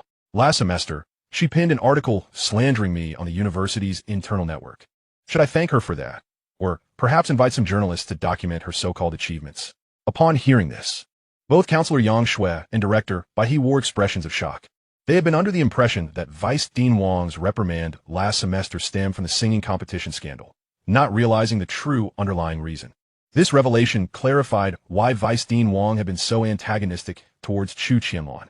Bai He's fingers abruptly halted on the table, his gaze behind the lenses reflecting astonishment. He had not anticipated such hidden complexities. His prepared remarks faltered as the office fell into silence. Counselor Yang Shui, equally perplexed, coughed lightly to break the tension. Qianlan, how come we had not heard of this? Chu Qianlan laughed lightly, a hint of mockery in her tone. Such matters are hardly disclosed by the university. However, being personally involved, I naturally sought out the details. Bai He's expression gradually shifted to one of seriousness as his fingers rhythmically tapped the table, clearly weighing his options. He had initially believed it was a simple personal vendetta, but was now confronted with a plethora of past grievances, and the fault lay not with Chu Qianlan. However, the directive to have her apologize to Vice Dean Wang had been assigned to him, and he was now at a loss. Bai He suddenly cleared his throat. Given this context, it is indeed Vice Dean Wang who is at fault. However, student Chu Qianlan, with the anniversary approaching. We cannot allow the physics department's program to be cancelled. Chu Qianlan lifted her gaze, meeting Bai He's steady stare. Director Bai, whether the program is approved is a matter for the department, not for an ordinary student like myself. You should address Vice Dean Wang, not me. Chu Qianlan discerned that Bai He was indeed tasked with a mission, yet it held no relevance for her. The thought of apologizing to Vice Dean Wang was out of the question. Bai He's face reflected a moment of difficulty as he leaned slightly forward. Student Chu Qianlan, while your words hold truth, Vice Dean Wang insists on your involvement. The physics department has already engaged with the arts department multiple times, but she has consistently blocked progress under the pretext of program-type discrepancies. I understand the situation is unfair to you, but could you possibly show some leniency? For the sake of the department, could you meet with her? Even if not to apologize, just sitting down to chat could help ease the situation. Afterward, the department could apply for an outstanding student scholarship for you. What do you say? Chu Qianlan merely smiled faintly at his proposal. Director Bai, the scholarship is inconsequential to me, so there is no need for the department to exert itself. As for meeting Vice Dean Wang, I would rather not. I have other matters to attend to, so I shall take my leave. Having firmly declined, Chu Qianlan had no intention of continuing the discussion with Bai He and began to rise to depart. Just then, the office doors swung open, and 3 individuals entered. The newcomers were none other than Vice Dean Wang, followed by Tao Yuansheng and Lin Qingxue. Upon seeing them, Chu Qianlan furrowed her brow, glancing at Director Bai and Counselor Yang Shui. Yang Shui appeared surprised, while Bai He's expression faltered. At that moment, he understood why Vice Dean Wang had come here. As soon as Vice Dean Wang entered, she spotted Chu Qianlan preparing to leave, and an unmistakable smirk of derision formed on her face. Why? If it isn't the ever-vigilant student Chu? What's this, not even granting the courtesy of an audience with the college leadership before making your exit? Tao Yuansheng chimed in with a sarcastic tone. Vice Dean Wang has come specifically to resolve the program issue, and Chu Qianlan, your attitude suggests you are unwilling to allow the physics department's program to participate in the anniversary. Chu Qianlan scoffed lightly. Vice Dean Wang is quite well informed, knowing I'm here. However, my conversation with Director Bai has concluded, so I shall not linger. As she attempted to leave, Vice Dean Wang's eyes flashed with indignation. If you dare to leave, I assure you there will be no physics department program at the anniversary. Chapter 180, A Clash. This matter does not concern me, Chu Qianlan asserted as she approached the trio. Vice Dean Wang, do as you please. If the physics department lacks a program, the embarrassment will not fall on me. Vice Dean Wang was momentarily speechless, her face reddening as she pointed at Chu Qianlan. Tao Yuansheng quickly interjected. Chu Qianlan, stop with the alarmist rhetoric. Vice Dean Wang is merely adhering to regulations. Zheng Chengtang's program indeed does not align with the anniversary theme. With a scornful glance directed at Tao Yuansheng, Chu Qianlan retorted. And the piece you registered, Qing, Feda, E, aligns with the anniversary theme? Or is it that the rules only apply to the physics department? Her words struck at the heart of the matter, causing the smug expression on Tao Yuansheng's face to freeze instantaneously. Lin Qingxue instinctively took a step back, seemingly wishing to distance herself from the unfolding confrontation. Upon witnessing the escalating situation, Bai He hurriedly intervened, stating, Vice Dean Wang, classmate Chu, let us converse amicably. We are all concerned for the welfare of the school. He discreetly gestured to Yang Shui, urging her to intervene promptly. Just as Yang Shui was about to speak, Vice Dean Wang slammed his hand on the table, exclaiming, do not attempt to placate me with such nonsense. Chu Qianlan, today you shall either apologize, or the physics department's program will be completely cancelled. Chu Qianlan scoffed dismissively. You? What makes you worthy of an apology from me? Vice Dean Wang trembled with fury, his fingers shaking as he pointed at Chu Qianlan. Suddenly, Tao Yuansheng stepped forward and declared loudly, Chu Qianlan, how can you display such blatant disrespect towards your teacher? This is simply morally reprehensible. I am merely stating the facts, Chu Qianlan replied, turning his gaze to the side. Director Bai, instructor, if there is nothing further, I shall take my leave. At that moment, he had no intention of engaging with Vice Dean Wang or the others. Director Bai, this Chu Qianlan shows utter disregard for authority. I recommend he be given a disciplinary notice. Vice Dean Wang turned to Bai He, whose face now reflected his dilemma. He found himself caught between the demands of the other vice deans and the resolute stance of the student. Vice Dean Wang, classmate Chu is merely youthful and impetuous. Please do not take his words to heart. Bai He attempted to mediate. Vice Dean Wang snorted coldly. Youthful exuberance is no excuse for disrespect. This matter shall not be left unresolved. Having seized upon a potential transgression, she was determined not to relent easily. Chu Qianlan, weary of the dispute, turned and walked towards the door. Just as he reached the threshold, he heard Vice Dean Wang's frantic voice behind him. I'm going to report you to the principal for insulting your teacher. You must face disciplinary action. Tao Yuansheng chimed in, fanning the flames. Indeed, such a student must be dealt with sternly. Otherwise, the rules of the school will become mere formalities. Unfazed, Chu Qianlan continued on his way, leaving behind a calm retort. If you have the power, then expel me. Inside the office, Vice Dean Wang, seething with anger, struggled to articulate her thoughts, pointing toward the door in silence. Bai He, equally troubled, had come to resolve the matter but found that the conflict had only intensified. He felt a flicker of annoyance towards Chu Qianlan, believing that had the student adopted a more conciliatory stance, the issue could have been amicably resolved without such complications. As Chu Qianlan's figure vanished at the end of the corridor, the atmosphere in the office thickened, akin to ice. Vice Dean Wang abruptly swept the documents from the table to the floor, scattering papers everywhere. Unbelievable.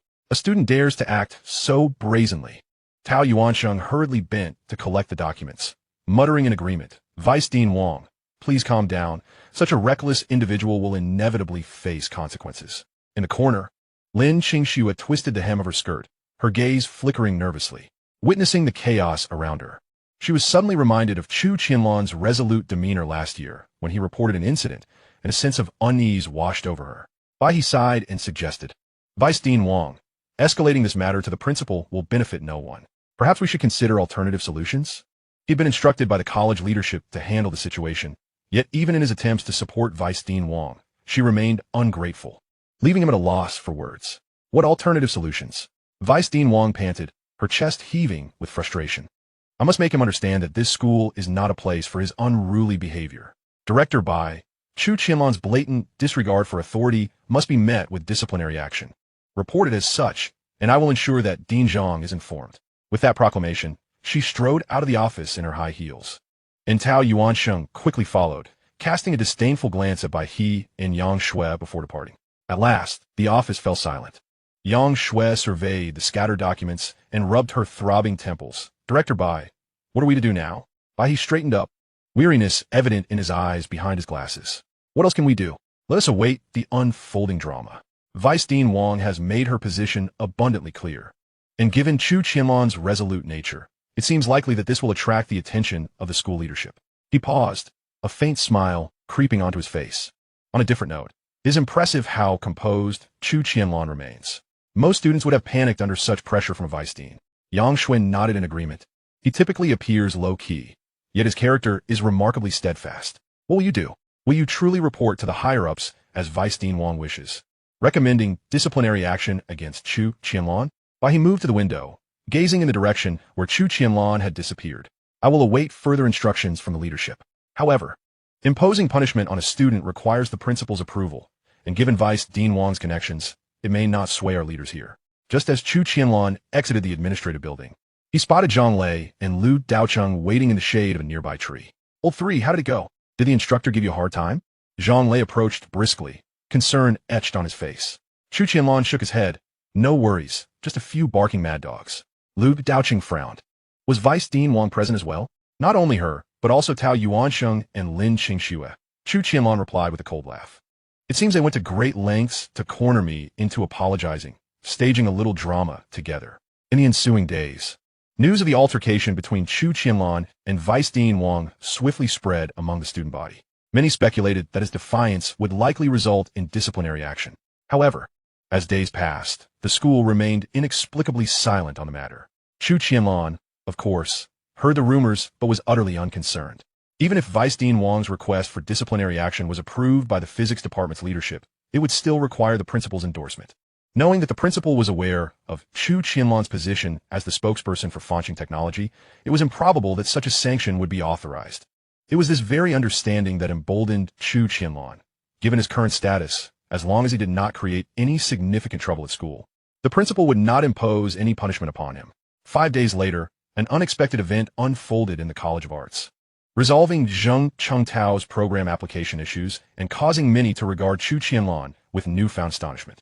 On the morning of Friday, August 3rd, a bombshell announcement reverberated throughout the campus of Shenzhen University. Vice Dean Wang of the College of Arts had been summoned for a discussion by the school's Discipline Inspection Committee, resulting in her demotion from executive vice dean to an ordinary vice dean, with her powers significantly curtailed. The preparations for the school anniversary celebration were reassigned to another vice dean. As a consequence of this incident, Zheng Qingtao's program faced no further hindrances and swiftly entered the rehearsal phase. The rumors surrounding the confrontation between Chu Qianlan and Vice Dean Wang gradually faded into obscurity. However, whispers emerged suggesting that Vice Dean Wang's predicament stemmed from a report made by Chu Qianlan. In truth, during this period, Chu Qianlan had been engrossed in studying knowledge at the technology library, not actively engaging in any actions. After Vice Dean Wang's reassignment, Chu Qianlan inquired about the specific circumstances. It was revealed that the physics department had submitted a request for disciplinary action against him, which was subsequently rejected by the principal. Following this, Vice Dean Wang found herself facing the Discipline Inspection Committee. Upon receiving this news, Chu Qianlan felt a sense of satisfaction. At the very least within the school, there was now one less individual intent on plotting against him. Before long, September 3rd arrived, and while many students attended the school anniversary celebrations, Chu Qianlan found himself at the company. President Chu, we resumed sales of the Qiming smartphone the day before yesterday, and all 90,000 units were sold out in just 5 minutes. Following yesterday's sorting, all phones have been dispatched via Postal Express.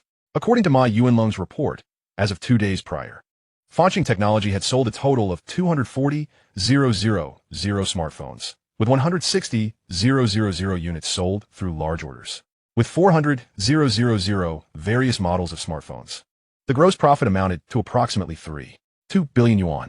Of course, this profit was currently only on paper, as a portion of the foreign payments had yet to be received. Chu Qianlan tapped his fingers lightly on the table, listening to Ma Yuanlong's sales data report, a subtle smile gracing his lips. The achievement of 400,000 units was sufficient for the market to remember the name Fanxing.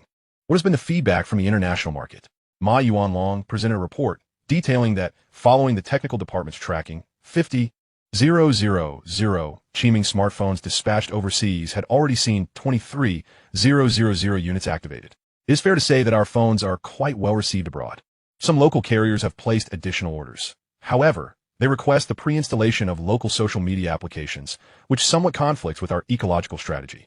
Chu Qianlan perused the market analysis report. This is a concession we can make. Nevertheless, they must develop the pre-installed software in advance, and the quantity should not be excessive. Furthermore, Xingliao and the application market, as the core of our ecosystem, must remain on the pre-installation list. Ma Yuanlong nodded and continued his report. According to news relayed by Zheng Anghua, the new overseas orders have surged to 70,000 units, all scheduled for delivery in September. Based on his projections, following the sales of the first batch of smartphones, there will likely be another wave of orders. As he spoke, he handed another report to Chu Qianlan. The table recorded each overseas order. It was evident that the first-time purchasing carriers had ordered only a few thousand units. Only those who received the first batch of smartphones would place larger orders. The factory's output this month should be around 400,000 units. Ensure that a portion is reserved for domestic sales. Additionally, regarding smartphone components, if the inventory is insufficient, place orders in advance to secure production capacity. Ma Yuanlong promptly assured. Rest assured, General Manager Chu, Xinghai Technology has already commenced the installation of the 4th automated production line, which will be operational by mid-month, sufficiently addressing both domestic and international orders. Component procurement has also been prearranged with suppliers, and key parts are stocked for 3 months. Chu Qianlan noted that, her gaze settling on the after-sales data at the bottom of the report. Are there many after-sales issues? Are there any recurring failure points? Ma Yuanlong opened another statistical sheet. After-sales feedback is concentrated on 2 areas. First, some users have reported that the 3G version frequently loses connectivity in areas with weak signals. The technical department's investigation revealed that the RF parameters of the baseband chip require optimization, and adjustments have been made in the new batch. Second, the battery life of the 2G version falls approximately 15 short of advertised claims, primarily due to the lack of restrictions on the background application wake-up mechanism. Lin Gong's team is currently deploying a system patch. Chu Qianlan nodded. After-sales service is of paramount importance. We must not be negligent. We also need to prepare against component suppliers. It is prudent to find 2 suppliers for each component to avoid being cornered. We are already implementing that, Ma Yuanlong added. Additionally, the application market compatible with the Tiandao system currently has 730 applications, 37 of which have surpassed 10,000 downloads. Xinghai Technology's Plants vs.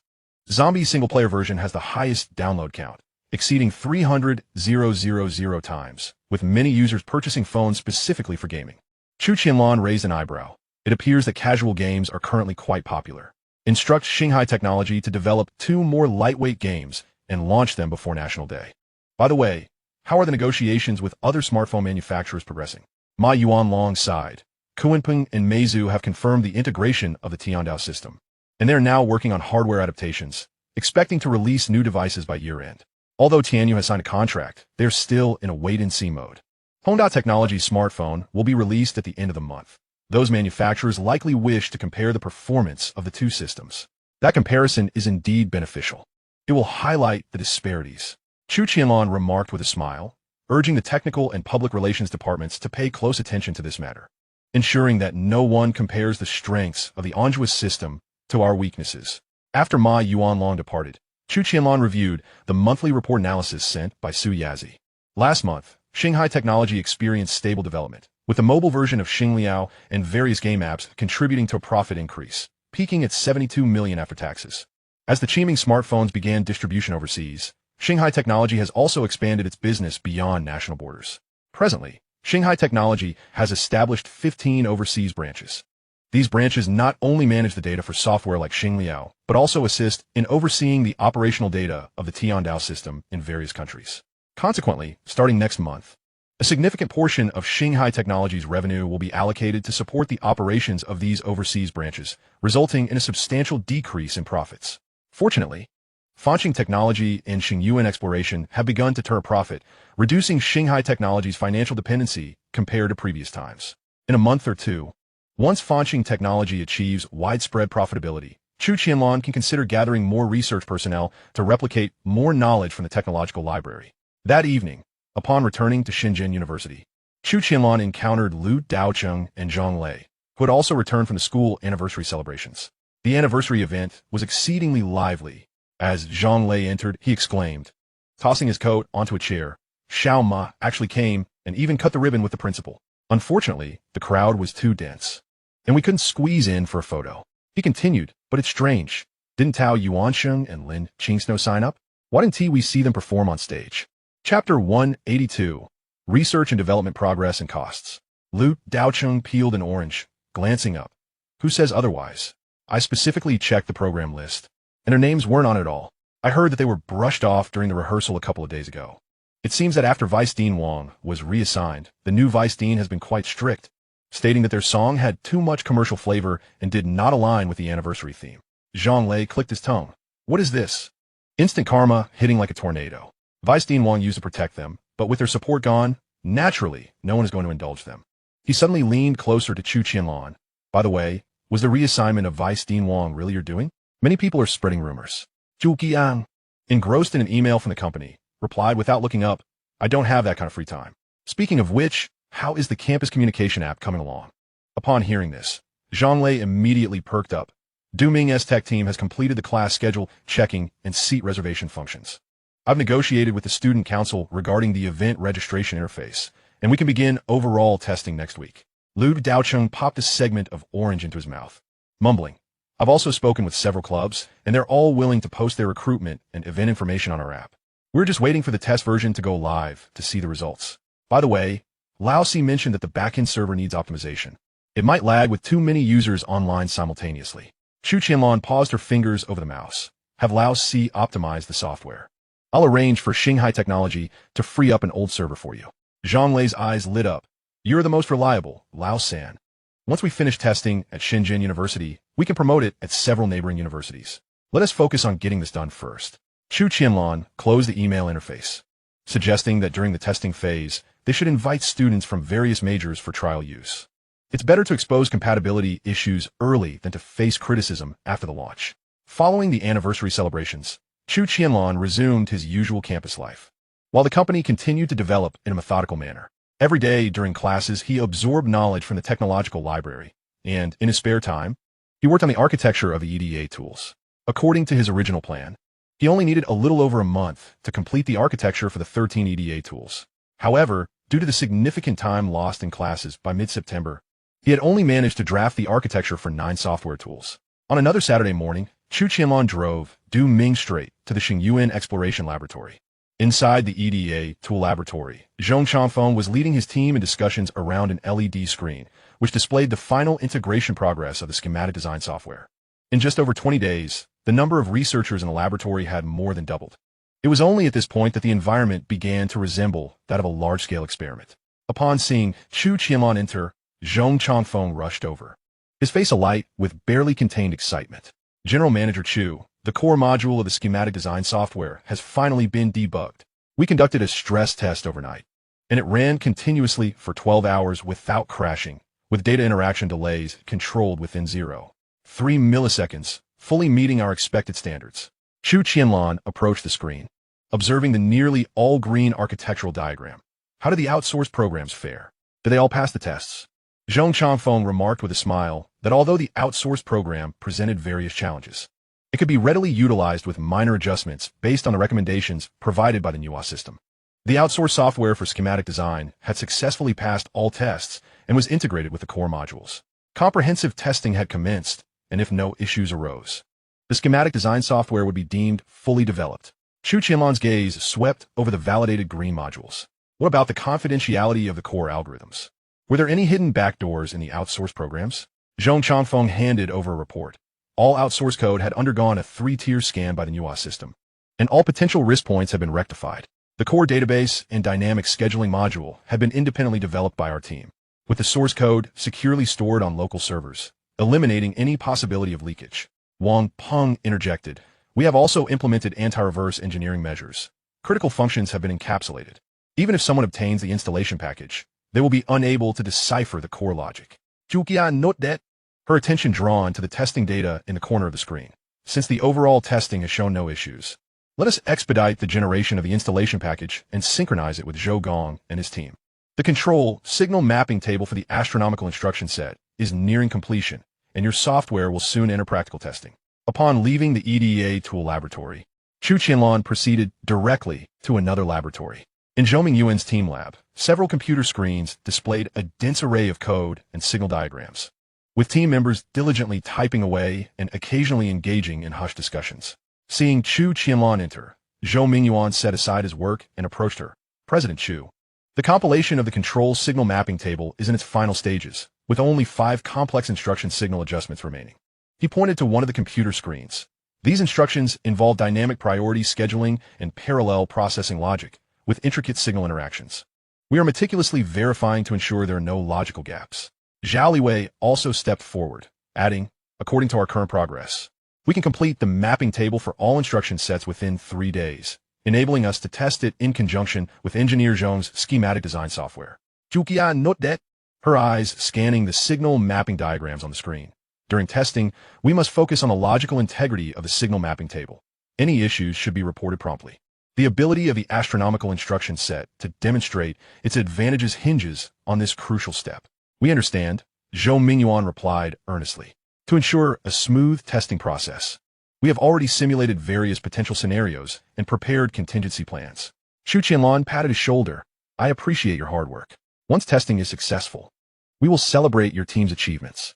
After departing from Zhou Mingyuan's lab, Chu Qianlan did not leave star source exploration immediately, but instead ventured to another section of the chip laboratory. Here, under the leadership of Chen Wenzhou, the team was engrossed in chip development. Upon noticing Chu Qianlan's arrival, Chen Wenzhou quickly stood to greet her. President Chu, our power management chip's simulation testing has yielded very promising results, now rivaling the popular power management chips available in the market. If mass production were to occur, what would the final cost be? Would it provide a competitive advantage? Chu Qianlan inquired, glancing at the chip design sketch on the computer. Without hesitation, Chen Wenzhou responded. Our power management chip utilizes a 250 nanometers process. If the wafer fabrication goes smoothly, the mass production price should be around 13 yuan, which would save at least 30 compared to external procurement. Upon hearing Chen Wenzhou's quoted price, a flicker of surprise crossed Chu Qianlan's eyes. She recalled that the power management chip used in Qiming's smartphones was priced at 21 yuan. If each chip could save 8 yuan, StarSource Technology would save millions every month. Can we ensure the yield rate for the 250 nanometers process? Chu Qianlan pressed on. The most uncertain factor in chip production was the wafer fabrication, followed by the yield rate.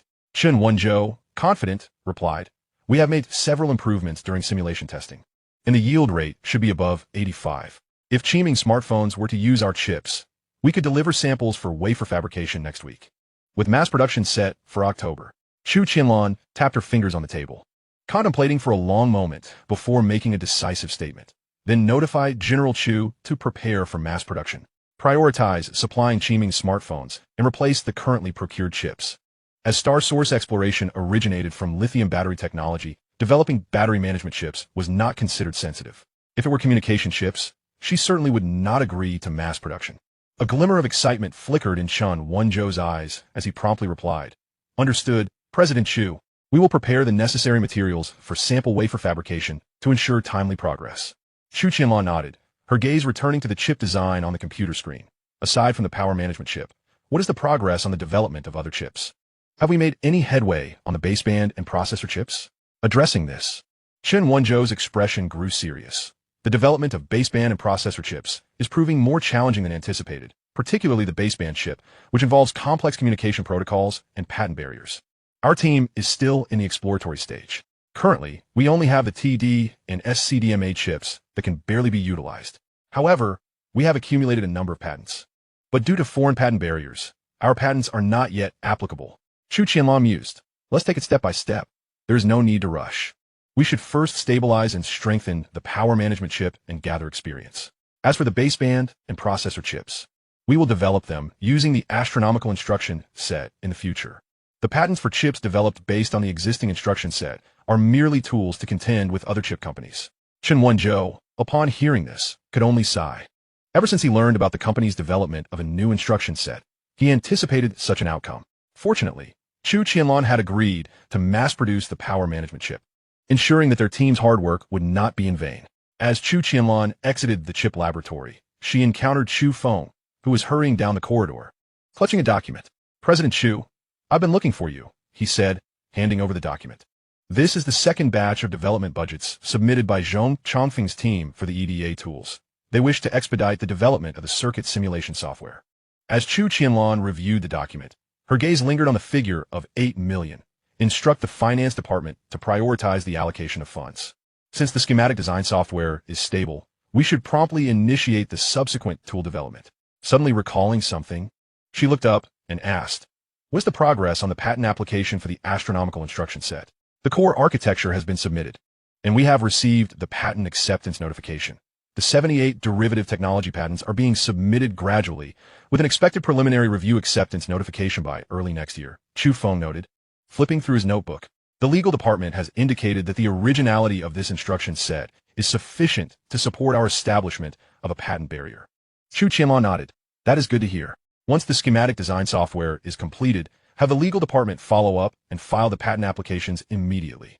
Chu Feng acknowledged and added, "The legal department also reminded us that the patent layout for the astronomical instruction set should cover major chip-producing countries, especially regions like Eagle Sauce and Fuso, where technological barriers are high." Chu Qianlan paused momentarily, deep in thought. "Instruct them to proceed in the usual order. First applying for domestic patents, and then the PCT international patents. The procedures for entering other countries can follow later." At this point, he suddenly recalled the matter of mass-producing the power management chip. "By the way, regarding the power management chip prepared for sample wafer fabrication, you should consult with Chen Wenzhou about the mass production." Chu Feng was taken aback. "Mass production of chips? I will check which manufacturers are capable of producing chips shortly. Since Manhwa has been blocked by developed countries, procuring many high-tech devices is quite challenging, with photolithography machines for chip production being of utmost importance. Thus, there are not many manufacturers in the country capable of producing chips. Fortunately, the power management chip developed by Star Source Exploration employs a 250 nanometers process, which is not considered advanced.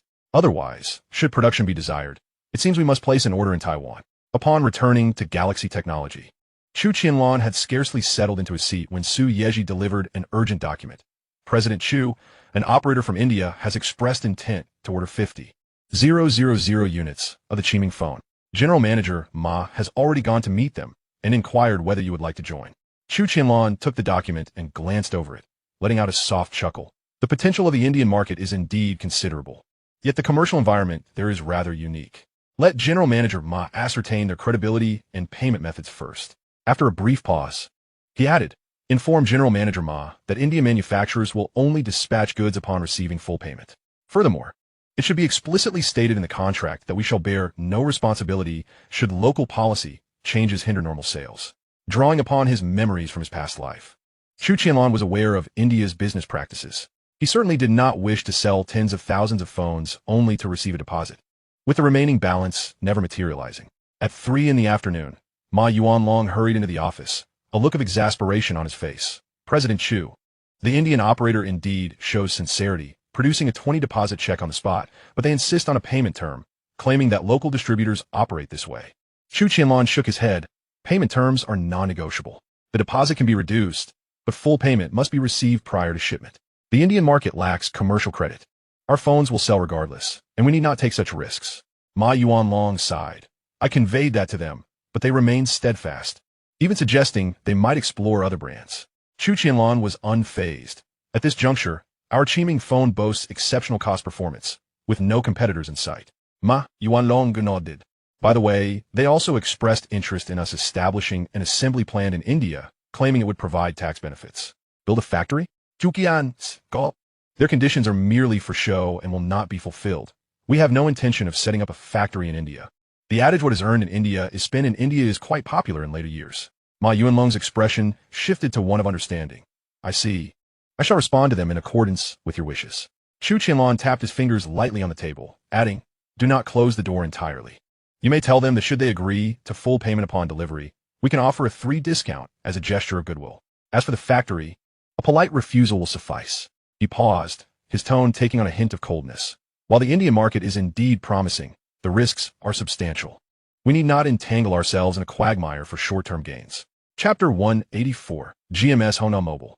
It was not until nightfall that Chu Qianlan returned to Shenzhen University, at which point Ma Yuanlong sent a message indicating that the Indian operator had consented to a full payment order for the Qiming phone, albeit reducing the quantity from 50,000 to 10,000 units. As Chu Qianlan read the message from Ma Yuanlong, a subtle smile graced his lips. 10,000 units would suffice to secure a foothold for the Qiming phone in the Indian market. He promptly replied, proceed as agreed, arrange for production and delivery, and ensure the quality of the first batch of phones. Setting down his phone, Chu Qianlan turned his gaze to the other 3 individuals in the dormitory. They were huddled around a computer, discussing the test data for the Campus Pass app. Within just 1 day, the number of registered users had already surpassed 1,000. Zhang Lei pointed excitedly at the back-end data. Various clubs from the school have joined, bringing us a significant influx of traffic. Du Ming, however, shook his head. Without the corresponding hardware, the seat reservation feature is unfeasible. This part needs to be removed immediately. Lu Daochang perused the user feedback. Some students have suggested adding a second-hand trading section, and others proposed integrating a cafeteria recharge system. Should we consider iterating these features? Chu Qianlan leaned in for a quick glance. Let's first refine and stabilize the existing features. Second-hand trading involves payment and trust issues. While the cafeteria recharge requires integration with the school system, we cannot rush these. Zhang Lei expressed his regret. Indeed, one cannot achieve great things in a single bite. However, this registration data has exceeded expectations. If we optimize the push function next week, we might even break 3,000. Lu Daocheng suddenly recalled something and rummaged through a drawer, producing several flyers. Tomorrow is the club recruitment day. I printed some posters to put up in various dormitory buildings to attract new users. Du Ming adjusted his glasses, fingers dancing on the keyboard. I've just fixed the notification bug. The new version will be online by dawn. By the way, we need to increase the server bandwidth. It almost reached capacity during the lunch break. Watching the 3 of them bustling about, Chu Qianlan spoke up. For such matters, you can directly contact Zhou Yuan from Xinghai Technology. He will handle it. The servers used for the Campus Pass app are housed in Xinghai Technology's data center. And whether it involves increasing server capacity or augmenting bandwidth, it is merely a matter of Zhou Yuan's word. On the evening of the 4th day, rather than crafting the software architecture for EDA tools, as usual, Chu Qianlan utilized the Manhwa system to access a video platform hosted by the Eagle Nation. Shortly, the launch event for Hongda Technology's new phone would be live-streamed on this site. His finger hovered over the mouse as the promotional video for the launch played on screen.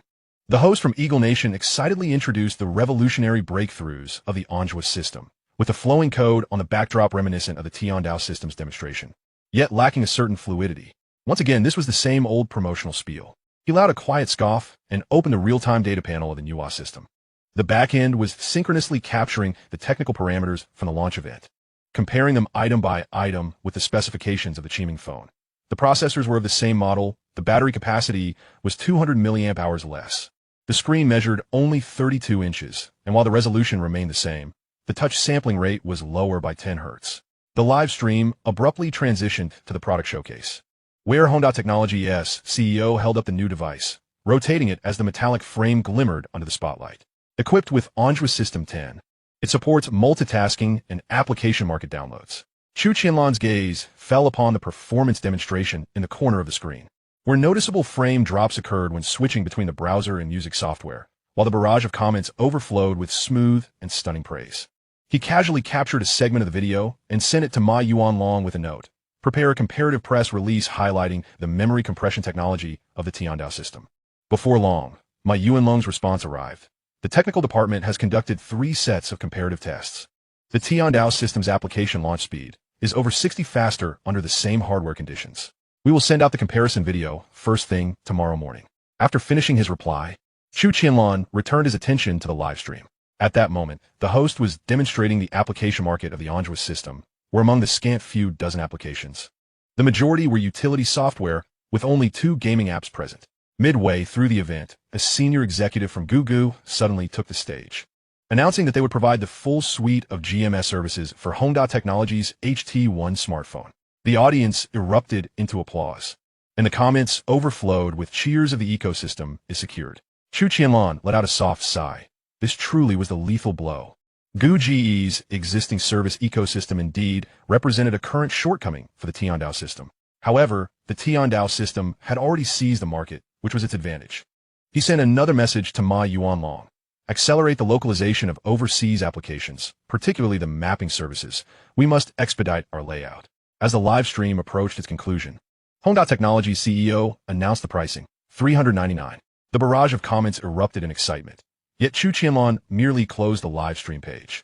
The pricing of Xinghai Technology's HT1 smartphone at $399 appeared significantly higher than the Qiming phone's 2,499 yuan. However, factoring in Eagle Nation's tariffs and shipping costs, the actual selling price of the Qiming phone will be close to 2,800 yuan. Nevertheless, he was unconcerned about the competitive pressure stemming from this price disparity. In terms of hardware configuration, the Qiming phone's 36-inch screen and superior touch sampling rate already held an advantage. The fluidity was the core strength of the Tiandao system. Once users experienced it firsthand, the differences would be evident. In the Eagle Nation, with Gugu and the local operators backing Hongda's phone, it will be challenging for the Qiming phone to compete. However, in various overseas regions, the Qiming smartphone has already been launched, seizing the initiative and showing no fear of competition from Hongda. After much contemplation, Chu Qianlan decided to send a message to Du Guangbai, urging him to expedite the iterative development of the overseas version of Xingliao, ensuring that the fundamental features of instant messaging and file transfer are refined first. Subsequently, he planned to prepare accompanying services such as email and payment, while also localizing the various games and software under Xinghai Technology. Once he had attended to company matters, Chu Qianlan shifted his focus to the ongoing discussions regarding the Campus Pass app in the dormitory. Zhang Lei was gesturing at the screen, saying, "Look at this club recruitment section. We've added 26 new signups today, doubling yesterday's numbers." Lu Daocheng recorded, "Users have provided 37 suggestions, with 12 regarding interface beautification, 8 requesting an export feature for the course schedule, and the remainder being bug feedback." Du Ming adjusted his glasses, his fingers dancing over the keyboard. The export, the course schedule, and page beautification aren't significant issues. They can be resolved swiftly. As for the bugs and suggestions, we will need to analyze them in detail. Chu Qianlan intended to discuss the future development of the Campus Pass app with the three, but a message from Chu Feng caught his attention. Chapter 185, Strategizing in the Semiconductor Industry. The email listed 5 or 6 semiconductor companies capable of producing 250 nanometers chips, detailing each company's strengths and weaknesses. Chu Qianlan merely glanced at it, not overly concerned. When it comes to selecting manufacturers, as long as it aligns with the company's interests, he would refrain from interference. However, upon noticing the remarks about the last semiconductor company, he became contemplative. This company, named Ningbo Zhongwei, was on the brink of bankruptcy, with Biati preparing to invest one. $7 billion to acquire it.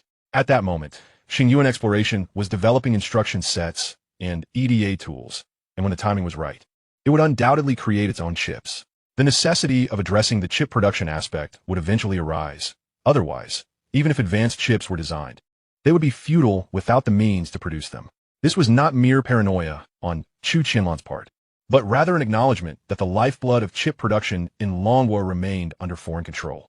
Even if advanced lithography machines were procured domestically, the production processes would still be monitored by foreign companies. Should Xingyuan Exploration face sanctions from foreign chip manufacturers, even domestic semiconductor firms would likely be unable to produce its chips. Chu Qianlan lightly tapped his fingers on the desk, his gaze lingering on the remarks regarding Ningbo Zhongwei. Yet, moments later, he shook his head, dismissing his thoughts. According to the remarks, Biati had already initiated the acquisition process, with prices negotiated, indicating that a contract signing was imminent. Xingyuan Exploration could not possibly intervene at this stage. Furthermore, Ningbo Zhongwei was ill-suited for Xingyuan Exploration. Their production lines dated back to the 1980s. Although they could produce chips with a 250 nanometers process, they were far too outdated. Xingyuan Exploration wouldn't accept them even if offered for free. Closing the email, Chu Qianlan lightly tapped on the desk. Yet his thoughts remained ensnared by the issue of chip production. Despite Ningbo Zhongwei's unsuitability for Xingyuan Exploration, it reminded him that achieving self-sufficiency in chip manufacturing was imperative. The development of the Xingxiang instruction set and EDA tools was aimed at breaking through on the design front. But if the production side remained constrained by foreign entities, it would ultimately be an exercise in futility. Perhaps a focus on equipment could be a viable approach. He murmured to himself, calling up the Manhwa system to search for information on domestic semiconductor equipment manufacturers. The scrolling entries on the screen primarily consisted of packaging and testing equipment. And while there were some core devices like lithography machines and ion implanters, the processes were notably outdated. For instance, domestic lithography machines could only produce chips with a 650 nanometers process, insufficient even for Xingyuan Exploration's power management chips.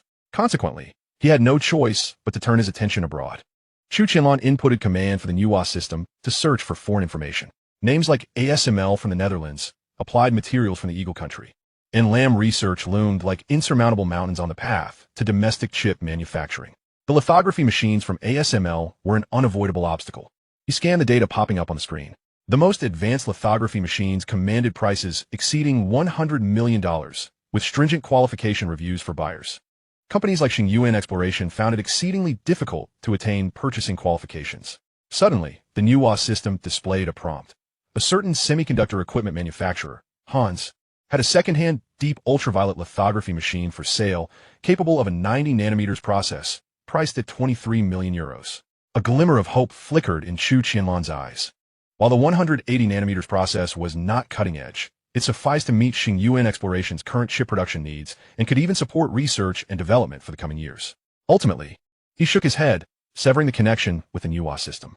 Although he could afford the 23 million euros, Xingyuan Exploration lacked any professional personnel. Even if they acquired the lithography machine, it would be rendered useless without expertise. To enter the chip-making industry, extensive preparatory work was still required. After pondering for a moment, Chu Qianlan sent a message to Zhang Zhinshan, requesting the recruitment of individuals with relevant experience.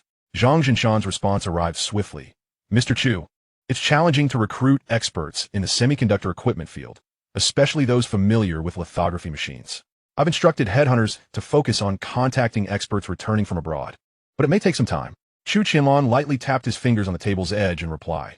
Do not limit yourself to top-tier talent.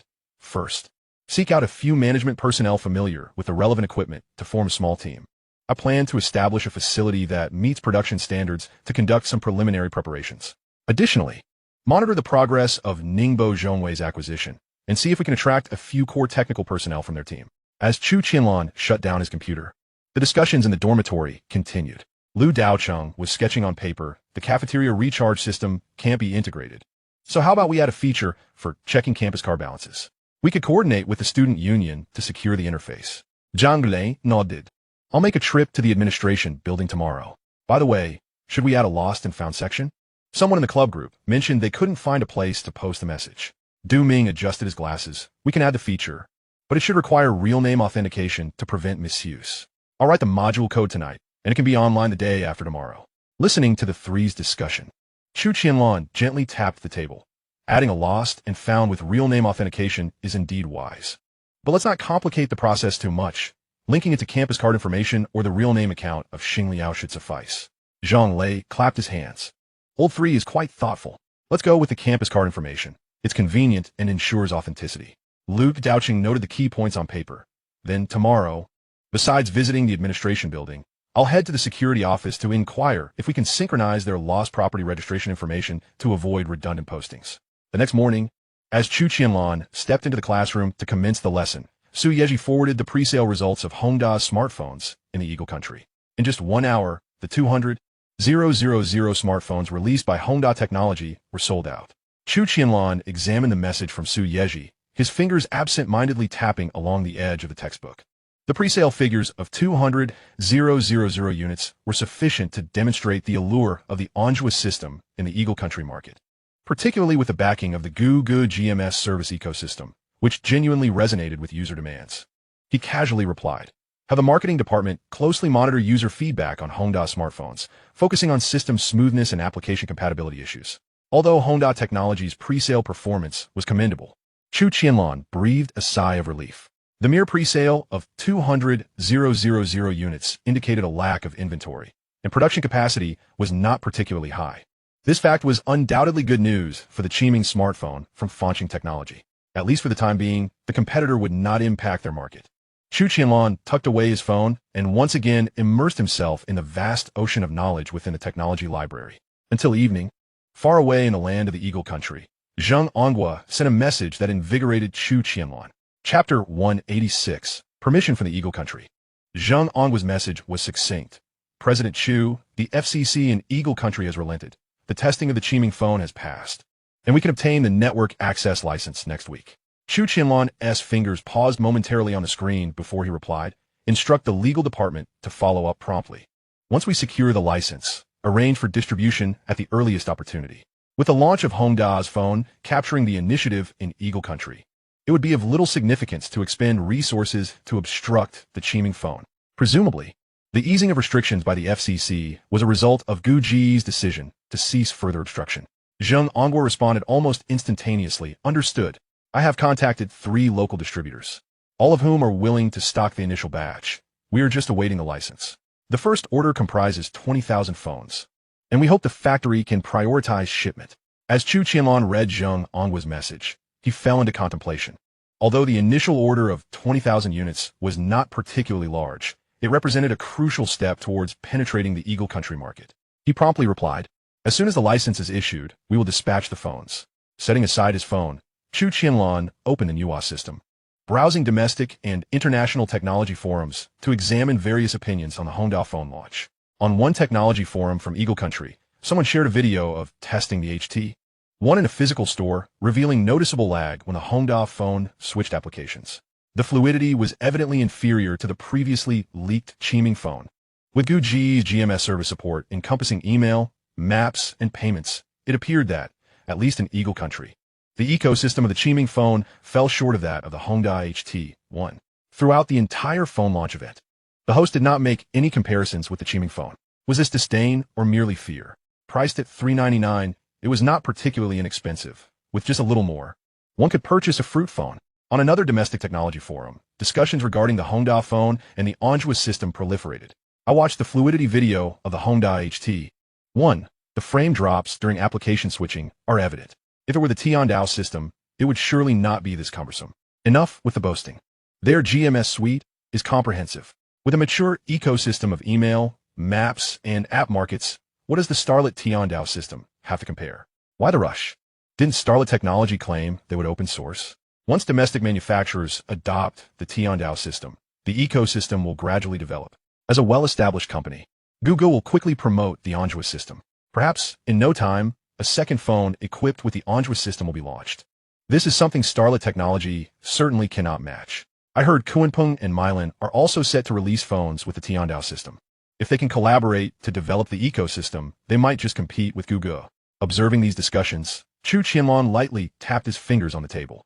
A genuine ecosystem necessitates further development from more individuals and companies. While Gu Ji's GMS already held some influence in certain countries, it was hardly sufficient to sway the larger landscape. In the ensuing days, Chu Qianlan received a series of positive updates. First, the Eagle Country FCC officially approved the review. Anhwa secured the network access license, allowing the Qiming phone to formally enter the Eagle Country market. Subsequently, news arrived from Xinghai Technology that the fourth fully automated production line had been in trial operation for 7 days, capable of assembling nearly 6,000 phones daily. Consequently, the monthly production capacity could be increased by an additional 180,000 units. Moreover, the experts Zhou Mingyuan and Zhao Liwei had completed the compilation of the astral instruction set control signal mapping table. At this point, they had begun to experiment with the schematic design software developed by Zhong Changfeng to validate the completeness of the astral instruction set control signal mapping table. Lastly, BAD had finalized the acquisition of Ningbo Zhongwei, with some staff members not transitioning to BAD and being let go instead. Zhang Zhinshan was engaging a few of the management personnel in preparation for entering the semiconductor manufacturing industry. On the first morning of the 11-day holiday, sunlight streamed through the car window, illuminating Chu Qianlan's face as the Rolls-Royce smoothly exited the gates of Shenzhen University. He planned to first visit Hengchuan Machinery, then proceed to Dajiang Drone to assess the current status of these two companies. The factory area of Hengchuan Machinery had expanded nearly twice its size since his last visit. The once spacious workshop was now exceedingly crowded. In a workshop, several robotic arms were meticulously welding components, sparks leaping like stars along the automated assembly line. Lu Chuan, dressed in work attire, was intently monitoring the parameter adjustment equipment on the screen. Upon noticing Chu Qianlan's arrival, Lu Chuan approached. President Chu, this is our newly developed HC-03 robotic arm, achieving a repeat positioning accuracy of 0.05 millimeters, reaching the advanced domestic standard. We have already received orders from 3 automotive manufacturers. Chu Qianlan gazed at the robotic arm in demonstration, which was assembling microgears with millimeter-level precision. 0.05 millimeters is indeed exceptionally advanced. How is cost control? Compared to the previous generation, costs have increased by 12 mainly due to precision sensors. Lu Chuan handed over the test report. The veteran craftsman from the old machinery factory played a significant role, with the pass rate of hand-polished core components increasing to 98. A flicker of approval shone in Chu Qianlan's eyes. The craftsmanship of these veterans is a treasure. We must seek more apprentices to ensure its legacy. Hengchuan's current rapid expansion is likely stretching the workshop capacity. Lu Chuan scratched his head, a hint of helplessness on his face. Indeed, new orders are lined up until the end of the year, and the existing factory can only sustain operations for another 3 months. Fanxing suggested acquiring the adjacent abandoned agricultural tool factory. After renovations, it could double our production capacity, but we still lack a significant portion of the funds. Funding is not an issue. Chu Qianlan replied decisively. I will allocate 5 million from other companies in a few days to initiate the renovations. Additionally, expedite the patent application for the HC-03 robotic arm to prevent any competitors from seizing the opportunity. Lu Chuan's eyes brightened. Thank you, President Chu. The patent application materials are nearly ready and will be submitted after the holiday. I will go negotiate with the agricultural tool factory this afternoon, aiming to commence renovations by the end of the month. Chu Qianlan nodded and casually glanced around the workshop. Several robotic arms marked as experimental caught his attention. Their joints appeared to utilize new materials, exuding a matte texture distinct from metal. Those are our attempts at using carbon fiber composite materials for the joint components. Lu Chuan explained, following his gaze. They are 40 lighter than steel, but maintain their strength. However, the processing difficulty is considerable, with a pass rate of less than 30. Chu Qianlan nodded. You might consider contacting Zhong Wushuang. They specialize in carbon fiber. Approaching noon, the Rolls-Royce departed Hengchuan Machinery, heading towards the Dajiang Drone factory. Along the way, sporadic advertisements for the Qiming phone became visible, the blue starry wallpaper particularly striking under the sunlight. Chapter 187, Aerial Photography and Public Opinion Attack. The Dajiang Drone factory was significantly quieter than Hengchuan Machinery, with several drones hovering in the spacious test flight area, emitting a faint buzzing sound.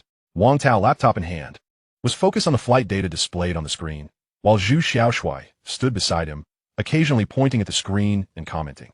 President Chu. Wang Tao looked up to see Chu Qianlan approaching, hastily walking over. Your timing is perfect. We have just finished debugging the 3rd-generation Dajiang drone, with a flight duration extended to 45 minutes and a payload increased to 4 kilograms. Chu Qianlan observed the drone being tested in the flight area. which expertly navigated through a series of circular obstacles, its stability reminiscent of being guided by an invisible thread. The control precision has improved significantly, and it still utilizes the carbon fiber body made from Hantian materials. Zhu Xiaoshui adjusted his glasses, his tone marked by professional rigor. Indeed, the use of carbon fiber not only enhances durability, but also reduces the body weight by 8, which is key to the extended flight duration. Wang Tao added, "We have also developed a corresponding mobile app, allowing real-time transmission of aerial footage using the Qiming phone, with a latency kept under 0.5 seconds. Yesterday, a new order arrived from the forestry department, seeking to procure 20 drones for forest fire patrols." Chu Qianlan glanced at his laptop screen, which displayed high-definition footage relayed by the drones, revealing the forest paths and vegetation in sharp detail. A delay of 0.5 seconds was sufficient to address most scenarios. Observing the panoramic view shifting with the drone's movement, he noted the high stability required for forestry inspections, suggesting future optimizations for complex terrains, such as enhancing wind resistance algorithms and incorporating automatic obstacle avoidance features. Wang Tao's eyes sparkled with excitement as he remarked that they were planning to develop a second-generation obstacle avoidance module, replacing ultrasonic sensors with infrared ones, thereby extending the detection range to 10 meters. Professor Zhu proposed the integration of machine learning to allow drones to autonomously identify types of obstacles. Zhu Xiaoshu interjected, "The algorithm model has already undergone simulated training on Planet 1, achieving an accuracy rate of 89, though the hardware cost would increase by 15. They intended to produce 50 prototype units for professional clients to provide feedback." Chu Qianlan nodded in agreement. A small-scale trial production could be initiated with flexible pricing to establish a positive reputation in the professional market. By the way, what is the progress on the Dajiang app adaptation? Aside from the Qiming phone, are there compatibility issues with other brands? Currently, only the in-depth adaptation for the Tiandao system has been completed, Wang Tao replied with a hint of frustration. They had just received the interface documentation for the Manhwa system, and the adaptation for the Saiban system would have to wait until next month. Subsequently, Chu Qianlan took a brief tour of the Dajiang drone research area.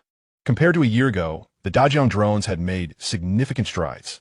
The company had transformed from a precarious startup on the brink of closure into a flourishing enterprise, generating profits of several $100,000 each month. Their office had also moved from a modest 3-room apartment to a 3-story building, with the staff size swelling to over 20, showcasing a semblance of a legitimate company. By the time he departed from Dajiang Drones, the afternoon sun had already settled in. Seated in his car, Chu Qianlan gazed out at the passing streets, his fingertips gently tapping on his knee. The expansion of Hengchuan machinery and the technological breakthroughs at Dajiang Drones were progressing steadily, instilling him with greater confidence in the synergistic development of his enterprises. As the vehicle entered the Nanshan Technology Park, a call from Chu Feng interrupted his thoughts. Brimming with uncontainable excitement, President Chu, Zhou, and the team have validated the control signal mapping table of the Starry command set using schematic design software, and preliminary results are in. There are only a few minor discrepancies in the core signal interactions. With slight modifications, our Starry command set can be fully realized. Chu Qianlan's heart lifted at the news. Please send me the specific data. How is the progress on Zhong Changfeng's team? Zhong is leading the development of the circuit simulation software. We have recovered 90 of the outsourced programs, and the core programming is over halfway done. We anticipate wrapping up the circuit simulation software by mid-month. Chu Feng paused before adding, "There's more good news. The power management chip from Chun Wenzhou's team has successfully passed the wafer fabrication and will officially enter production in a few days." A smile graced Chu Qianlan's lips. Once mass production commenced, he would promptly send samples to Fanxing Technology to ensure seamless software and hardware adaptation. He intended to coordinate with Ma Yuanlong to replace the existing power management chip. After hanging up, he alighted from the car and made his way toward the Fanxing Technology office building. Upon exiting the elevator, he noticed Su Yezi emerging from her office, her expression grave. "What is the matter?" Chu Qianlan inquired directly.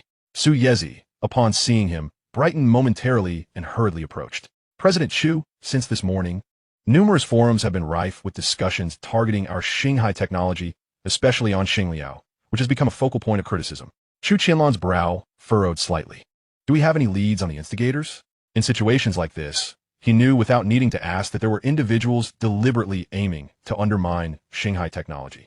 We suspect it might be the Goose Factory's doing, but we lack evidence. However, the only company that has positioned itself as a direct competitor to our Xingliao is indeed the Goose Factory. Returning to the office with Su Yezi, He booted up his computer. Before he could react, the Manhwa system had already opened several forums, displaying some of the more prominent posts attacking Xingliao. Chu Qianlan scrolled through the malicious comments with a deepening frown. Accusations of Xingliao's features being plagiarized? Concerns over user data security. Testing reveals Xingliao's background power consumption is abnormally high, far exceeding that of ordinary apps, suspected of siphoning data. From interface to emoji packs. The similarity between Xingliao and PP is as high as 80, with industry insiders conducting in-depth analyses. Such posts were disseminated using anonymous accounts, rapidly gaining traction through a flurry of comments. This tactic undoubtedly indicated an organized effort behind it. The comment sections of these posts exhibited clear signs of orchestrated manipulation. The Xingliao app had introduced numerous new features compared to its desktop counterpart, with nearly every function traceable to prototypes found in PP, confirming the allegations of plagiarism. Last month's phone bill had inexplicably soared by over 100 yuan, undoubtedly due to excessive data usage by Xingliao. Such consumption was simply unsustainable for him. Private photos shared on the Xingliao app had surfaced online today. He was left wondering whether the encryption was faulty or if the photos had been leaked. Xingliao is nothing but a copycat. Since its launch last year, every feature has been a mimicry of the PP software. The Xingliao app released this year has again started to emulate the PP application, exhibiting a complete lack of professional ethics. Xingliao app is even a pre-installed application on Qiming phones. It's hard to fathom why Fanxing Technology would choose to pre-install it instead of the more widely used PP software. Now that Xingliao has ventured overseas, one must wonder if they're storing domestic user data abroad. Chapter 188, Comparison, Shimao Forum. Chu Qianlan's fingers lightly tapped the keyboard as he surveyed the malicious comments, his gaze darkening. Anonymous posts and comments pointed to a strategy likely originating from an internet company, targeting the Xingliao software, and it was clear that the Goose Factory was behind it. This was an obvious deduction. Since last year, after a turbulent online clash with the Goose Factory that led to official mediation and the signing of a competition compliance commitment, Xinghai Technology had been quietly advancing. Although both sides had engaged in ongoing skirmishes online, they had maintained a level of restraint, avoiding large-scale public disputes. Chu Qianlan was puzzled as to why the Goose Factory had suddenly escalated to a public relations war. Nevertheless, he controlled the Manhwa system to trace the IP address of an anonymous post. The data stream on the screen cascaded like a waterfall as the Manhwa system parsed the source file of the anonymous post with millisecond precision. When a familiar IP range appeared, a look of gravity crossed Chu Qianlan's face. This address belonged to the Goose Factory's server cluster located in the Xinghai Technology Park, sharing the same subnet mask as the IP used in last year's attack on the Internet Cafe Management System. Indeed, they were the culprits. Chu Qianlan let out a cold laugh. Su Yezi, watching from the side, gasped in astonishment. This evidence is quite direct. Should we make it public? Chu Qianlan shook his head, explaining that while this document confirmed their adversary's identity, it could not be disclosed. It was not obtained through legitimate means and could easily lead to backlash. After a moment of contemplation, he instructed the Manhwa system, generate a comparative chart of the functionalities of Xingliao and PP since the former's launch, highlighting the unique features of Xingliao. Additionally, gather the backend data from the past month to compute the average power consumption and data usage of both applications, producing a visual report. The blue data streams on the screen reorganized swiftly, culminating in two clear comparative documents. The chart displayed that Xingliao employed end-to-end encryption technology and a distributed server layout, contrasting sharply with PP's centralized architecture, while the data monitoring report indicated that Xingliao's average background power consumption was merely 63 of that of Page's. Send this data to the Public Relations Department of Xinghai Technology and advise them to devise appropriate countermeasures. As Chu Qianlan rose, the afternoon sunlight streamed through the window, illuminating his face. Should the Public Relations Department require further evidence, they may seek assistance from the Manhwa system. Su Yezi opened a data document on her phone, a flicker of excitement crossing her face. Rest assured, Mr. Chu, I will contact the Public Relations Department immediately. With this robust data, we shall undoubtedly dismantle those defamatory remarks. Chu Qianlan gazed out at the glass facade of the tech park, his eyes glimmering with determination. Additionally, draft a letter under the name of Xinghai Technology to those forums requesting the removal of posts that tarnish Xingliao's reputation. Have the legal department prepare a lawyer's letter to pursue legal action against those accounts that spread falsehoods under verified identities. After Su Yezi departed in haste, Chu Qianlan returned to his computer.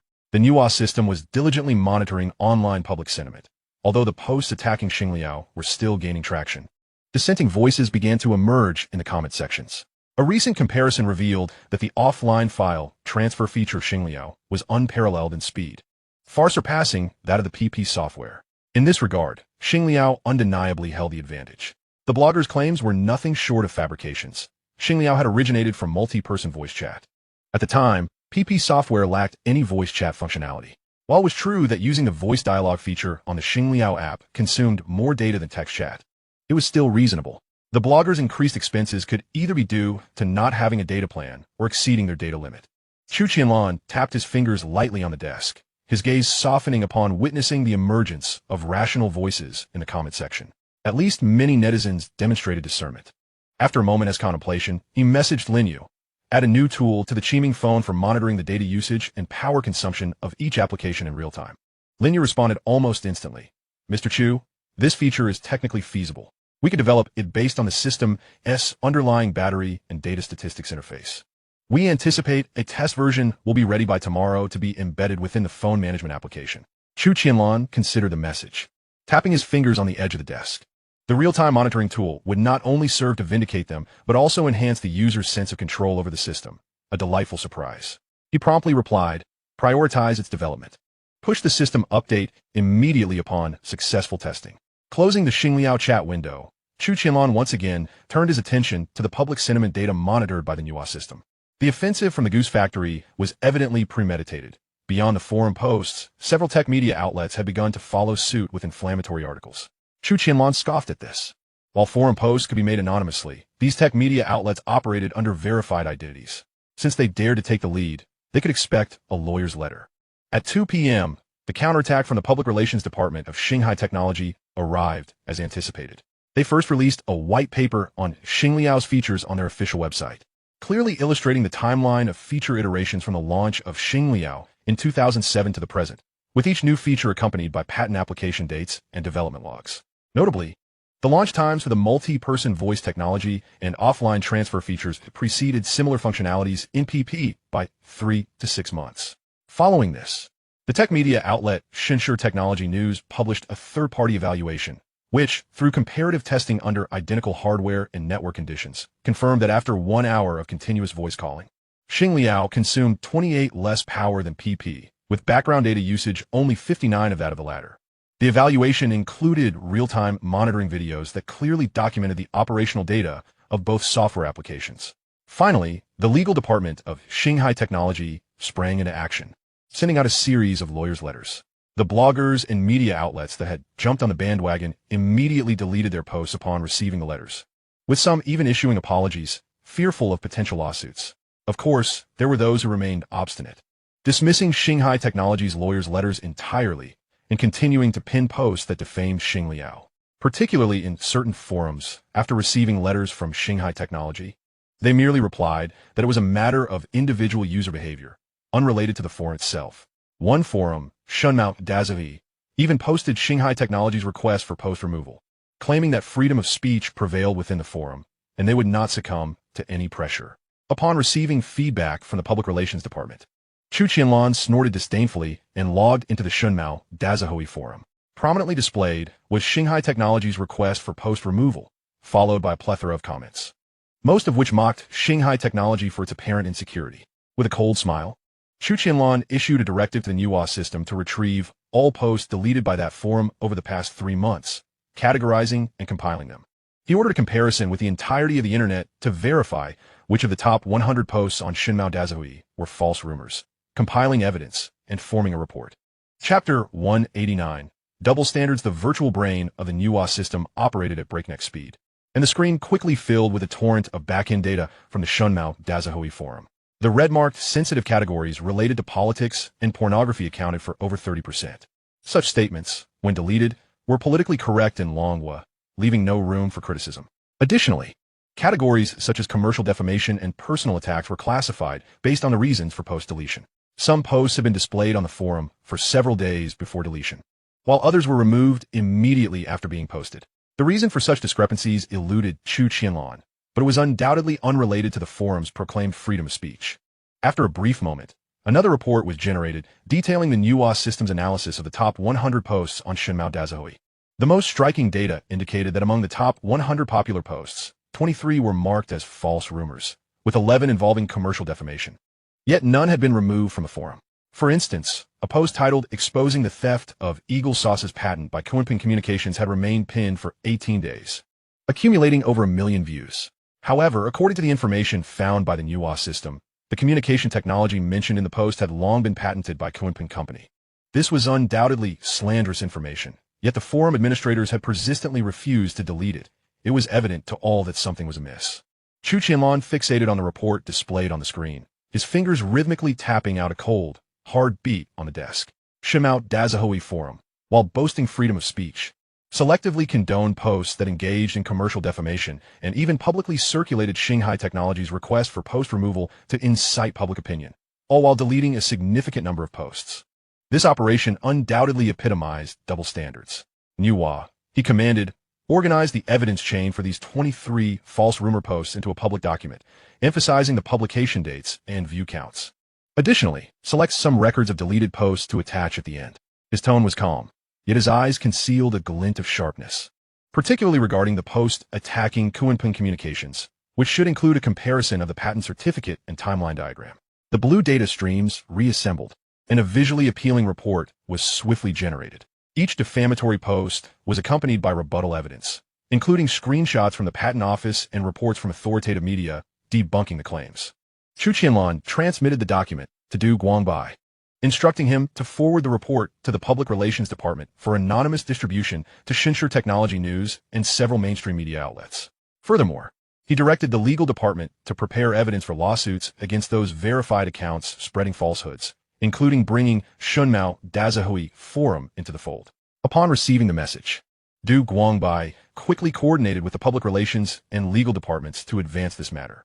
As evening approached, Xinghai Technology News was the first to publish an in-depth report on the double standards prevalent in online forums, exposing the 23 posts of false rumors and their deletion records from Xinghai Technology. The article particularly scrutinized the misleading statements attacking Kunpeng Communications. The technology supposedly involved in patent theft was, in fact, an original patent applied for by Kunpeng Company 3 months prior to Eagle Sauce, with screenshots from the patent office and timeline comparisons attached to the report, leaving the rumor mongers with no ground for rebuttal. Once the report was released, online public opinion shifted dramatically. Netizens who had initially mocked Xinghai Technology's insecurity turned to criticize Xinghai Technology forum for its selective freedom of speech. While espousing freedom of speech and condoning commercial defamation, they had deleted over 1,000 posts within 3 months. The double standards were glaringly evident. The post attacking Kunpeng had remained for 18 days without removal, while Xinghai's request for the deletion of defamatory posts was portrayed as an infringement on free speech. 100 posts, with 23 suspected of spreading falsehoods. Can we still trust the content of this forum? It is advisable to investigate how much illicit money this forum has received. Otherwise, why would they delete legitimate content while allowing posts that propagate rumors to remain for traffic? After the administrators of the Xinghai Miscellanea Forum realized that the situation was spiraling out of control, they attempted to delete posts and manage comments, only to find that no matter their efforts, the screenshots of reports spread virally across various platforms. More critically, an anonymous user revealed that the forum had a collaboration agreement with the Goose Factory. Any negative news regarding the Goose Factory would be promptly deleted from the forum. As public opinion began to swell, additional media outlets intervened, escalating the matter to new heights. At 11 o'clock that night, the Xinghai Miscellanea Forum suddenly issued an announcement, claiming that due to technical upgrades, services would be suspended for 72 hours, coinciding with the disappearance of both the pinned post on deletions and the posts attacking StarChat. However, by this time, public sentiment had already spiraled beyond control, with discussions about the forum's double standards, the Goose Factory's manipulation of public opinion, and the notion that freedom of speech does not equate to lawlessness proliferating throughout the internet. Even state media entered the fray, asserting that the internet is not a lawless land and that freedom of speech should not serve as a shield for slander. The following morning, Du Guangbai reported to Chu Qianlan about the events concerning the Xinghai forum from the previous night. It turned out that the Goose Factory was implicated. What was their response? Chu Qianlan inquired, somewhat taken aback. The Goose Factory released a statement in the early hours, claiming that their relationship with the Xinghai Forum was merely a standard business collaboration, denying any manipulation of public opinion, yet the comment section was rife with mockery. Du Guangbai showed mobile screenshot. revealing that the Ministry of Industry and Information Technology had summoned the head of the Xinghai Forum for a discussion, demanding a thorough investigation of their content review mechanisms. The matter had escalated to regulatory scrutiny. Chu Qianlan nodded. Let the Public Relations Department continue to monitor the online sentiment. The Goose Factory's intervention should not be taken lightly. Additionally, instruct the legal department to initiate litigation procedures after the holiday, setting a benchmark with this case to deter future attempts to tarnish our reputation. Just then, Lin Yu's call came in. CEO Chu, the real-time traffic and power consumption monitoring tool, has passed testing and has been integrated into the mobile manager. Shall we push the system update now? Without hesitation, Chu Qianlan replied. Proceed with the update. In the future, we should also develop an application behavior recording feature that logs every minor action of the app on the phone, especially self-starting, accessing critical data, and using the camera. He aimed to achieve utmost transparency in data management. If data leakage occurred, users would be able to identify which software was at fault. After a moment of contemplation, Lin Yu responded, understood. This feature will allow users to visualize app permission usage records directly. Technically, we can implement this through the system log interface, and we expect to have a test version ready by next week. There is no rush. We can take our time with this.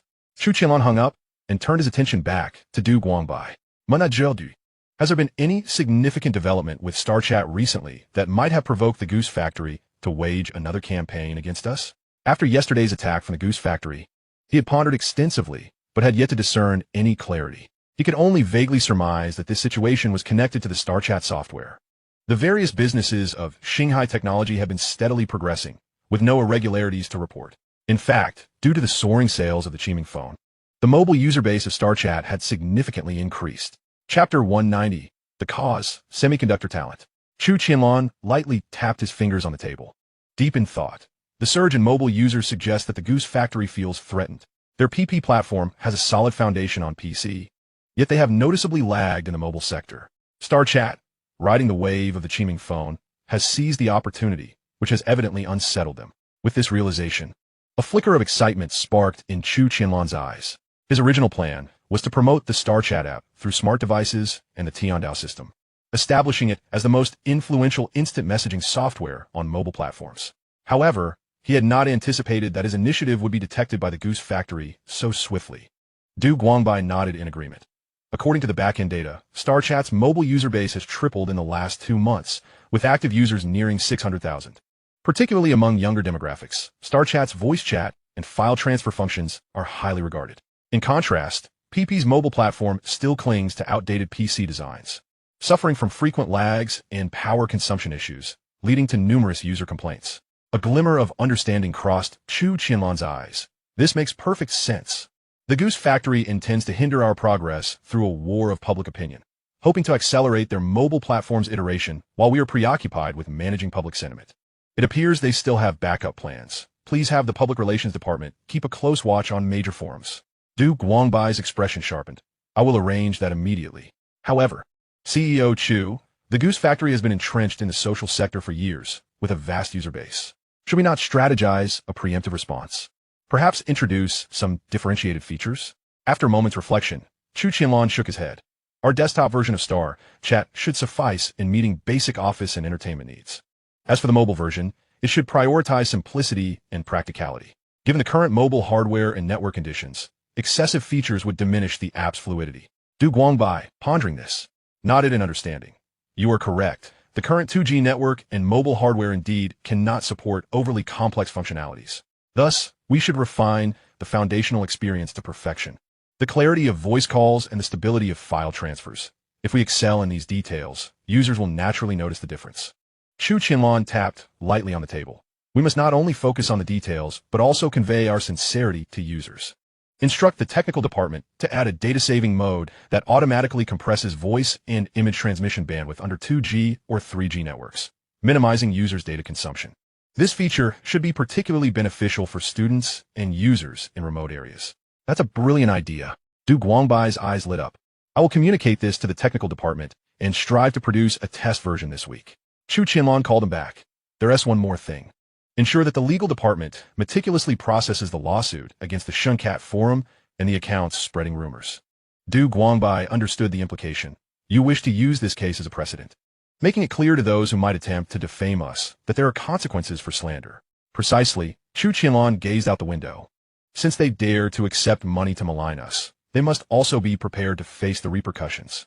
After Du Guangbai departed, Chu Qianlan accessed the public opinion monitoring panel of the Manhwa system. On the screen, the topic of the Goose Factory's manipulation of public opinion was still gaining traction, with several newly emerged anonymous posts attempting to muddle the waters, quickly countered by netizens with data. It seemed that the initiative in this war of public opinion had shifted to us. He chuckled softly, pulling up the growth curve of StarChat users. The orange line representing mobile users surged steeply, starkly contrasting with the stable trajectory of the PC version. As evening approached, Lin Yu sent a message. CEO Chu, the technical plan for the application behavior recording feature has been established.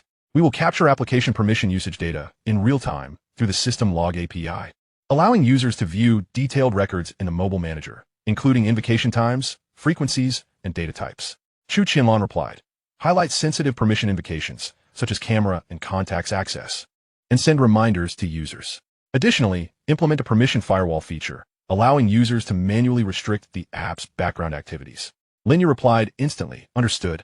This feature will address users' privacy concerns, and we will prioritize its development. In the following days, the Goose Factory fell silent, allowing Chu Qianlan to focus his energy on writing the program framework for the EDA tools.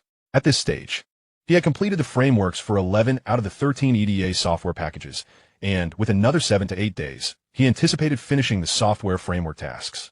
On the afternoon of October 4th, Zhang Zhinshan unexpectedly visited, holding a thick resume. He wore an expression of excitement. CEO Chu, there has been new progress with Ningbo Zhongwei. Their technical backbone, Zhou Jiaming, is willing to join us. This individual possesses 15 years of experience in semiconductor equipment maintenance, particularly adept in the assembly and debugging of photolithography machines. Chu Qianlan received the resume, his gaze lingering on the notation regarding participation in the domestic development of the 250 nanometers lithography machine project. Can Zhou Jiaming's team join us? He inquired. He can bring 3 core engineers, all seasoned veterans who have worked alongside him in equipment maintenance. Zhang Zhinshan added, however, their salary requirements are substantial. The 4 of them together would amount to over 2 million annually. Worth it, Chu Qianlan concluded, closing the resume. They can start after the holiday. But let's hold off on signing any contract for now. I intend to establish a new company under my mother's name, transferring all semiconductor production-related operations there. At this moment, both Fanxing Technology, which manufactures smartphones, and Xinghai Exploration, which develops chips, were under his ownership. Such a combination would undoubtedly instill apprehension in foreign chip giants. Should he acquire another semiconductor manufacturing enterprise, it wouldn't be long before Fanxing Technology faced a blockade from companies like Kao Tong. Zhang Zhinshan's eyes flickered with understanding, and he nodded in agreement. President Chu has considered this thoroughly. Indeed, it significantly mitigates risk. I will contact Zhou Jiaming right away to finalize the onboarding details. Chu Qianlan nodded, his fingertips tapping lightly on the table. I will have Su Yezi register the new company immediately after the holiday. It won't take long. Once Zhou Jiaming's team is on board, they should start gathering information and begin constructing a facility capable of chip production. After fulfilling this prerequisite, I will seek to acquire the lithography machine. Upon hearing this, Zhang Zhinshan grasped Chu Qianlan's plan. His expression grew serious as he shook his head. If a separate company is established, a new management structure will be necessary. While Zhou Jiaming and his team possess commendable technical skills, they are by no means sufficient to support a semiconductor manufacturing enterprise. However, Chu Qianlan remained unfazed. If they are inadequate, we shall seek other talents. The international semiconductor industry is currently in decline. See if you can lure back a few elite individuals. Since Zhang Zhinshan joined the company, he had been responsible for recruiting high-end talent, a matter in which Chu Qianlan held great confidence. I will have the headhunters focus on this. Finding semiconductor talent is no easy task. Chapter 191, Youth Edition Rectification. In the conference room of Goose Factory's headquarters, a haze of smoke lingered. CEO Xiao Ma tapped his fingers on the table, casting a sweeping glance over the executives present. Xingliao's mobile user base has more than doubled in the past 3 months, far surpassing our growth. Riding the coattails of the Qiming smartphone, they have firmly established themselves among the youth. The head of the marketing department wore a solemn expression. Our PP mobile app indeed suffers from numerous issues: lagging, excessive battery consumption, and missed notifications. If we do not devise a solution soon, we risk being rapidly surpassed by Xingliao. The technical supervisor pondered. We are hastily iterating a new version to optimize the backend processes, which we anticipate will be ready for rollout next week. However, to be candid, Xingliao's streamlined functionality makes it difficult for our PP to compete in terms of smoothness unless we simplify our existing features. Xiaoma furrowed his brow. Many of the PP app's features are already familiar to users. If we were to simplify them now, our habitual users would likely resist. The technical supervisor adjusted his glasses, his tone tinged with resignation. However, given the limitations of our hardware and network, achieving both smooth performance and rich features is a challenging endeavor. Perhaps we should consider a youth edition, retaining the core communication functions while eliminating unnecessary plugins and game entrances, specifically tailored for low-spec phones and 2G networks. The marketing head's eyes brightened. This approach is feasible. The youth edition could emphasize low data consumption and smooth operation, targeting students and underserved markets, thereby directly competing with Xingliao. The original version can continue to serve our loyal users. Two-pronged strategies are certainly preferable to putting all our eggs in one basket. Xiaoma's fingers drummed an urgent rhythm on the table. After a moment of contemplation, he decisively proclaimed, "Let us proceed with this plan." The technical department must expedite the development of the application, while the marketing team prepares promotional materials, focusing on attacking Xingliao's simplistic features. The marketing head promptly responded, "Understood. We will collaborate with distributors in the underserved market to prepare for the Youth Edition PP's promotion, emphasizing our commitment to existing users while providing new users with surprises. As for Xingliao's simplistic features, we will gather user feedback and create comparative graphics that highlight how our Youth Edition retains core functionalities while also offering user-friendly features like sticker stores and friend grouping." The technical supervisor adjusted his glasses, adding, "The code for the Youth Edition will be restructured, reducing the backend processes from 17 to 5, which will decrease power consumption by at least 40. Additionally, we will implement offline message caching, ensuring that messages are not lost even on a 2G network." Xiaoma nodded in satisfaction. Indeed, let us capitalize on their weaknesses. The channel department should continue liaising with Fanxing Technology, offering higher rebates in hopes of pre-installing the Youth Edition PP on Qiming smartphones. Of course, we must not neglect other phone manufacturers. Although the sideband system is not as smooth as the Tiandao system, its current market share far exceeds that of Qiming smartphones. The haze in the conference room thickened as executives diligently recorded directives, the sound of pens scratching across paper resonating throughout. By the way, Xiaoma suddenly lifted his gaze towards the head of the public relations department regarding Xingliao Forum. "Instruct the legal team to intervene, emphasizing that our relationship is purely commercial and unrelated to other matters." The public relations head promptly replied, "Our legal team has already engaged with Xingliao Forum to assist in optimizing their post-deletion standards. Currently, discussions concerning Xingliao have quieted down. Should we disclose the information we have uncovered to further ignite tensions with Xinghai Technology?" Upon hearing this, Xiaoma's fingers drummed on the table, seemingly lost in thought. After a brief pause, he solemnly stated, "Let us hold off on releasing that information for now. Before that, the technical department must tidy up the PP space to ensure no similar incidents occur on our end." Meanwhile, Chu Qianlan continued his regular work routine. However, the Manhwa system remained vigilant, monitoring online public sentiment, wary of any sudden strikes from Goose Factory. On the morning of October 6th, Su Yezi approached with a document in hand, her tone grave. "President Chu, there have been new developments from Goose Factory. Rumors are circulating in the market that they plan to launch a Youth Edition PP, focusing on lightweight design, low data consumption, and specifically optimized for low-end phones and 2G networks." Chu Qianlan took the document, his eyes swiftly scanning the contents. It seems they intend to target the underserved market with a simplified version of the PP app to compete against Xingliao in the mobile sector. Su Yezi continued, "According to the information we have gathered from various sources, Goose Factory aims to retain the core communication features in the Youth Edition PP, eliminating redundant plugins, and will also incorporate offline message caching to enhance the user experience in 2G network environments." Chu Qianlan smirked coldly. "They are blatantly appropriating our advantages, utterly shameless. Unfortunately for them, they focus solely on functionality, oblivious to the extensive technology we have developed for this. Instruct the technical department to closely monitor their official website. Should any installation package leak, we shall conduct a comparative analysis, particularly focusing on smoothness, power consumption, and data usage." Su Yezi acquiesced, but hesitated for some unknown reason. Goose Factory has begun to purge illegal images and videos from the PP space since yesterday, with a particular emphasis on content of an explicit nature. Chu Qianlan tapped his fingers on the table, a flicker of surprise crossing his expression. Cleansing inappropriate content? This is not characteristic of Goose Factory's usual practices. Within the PP space, borderline images and videos were as numerous as the stars in the sky. Goose Factory had habitually turned a blind eye and had never undertaken such measures. Just last year, during the National Day holiday, Xinghai Technology had leveraged this very point to accuse Goose Factory of harboring undesirable content, igniting a wave of public outcry online.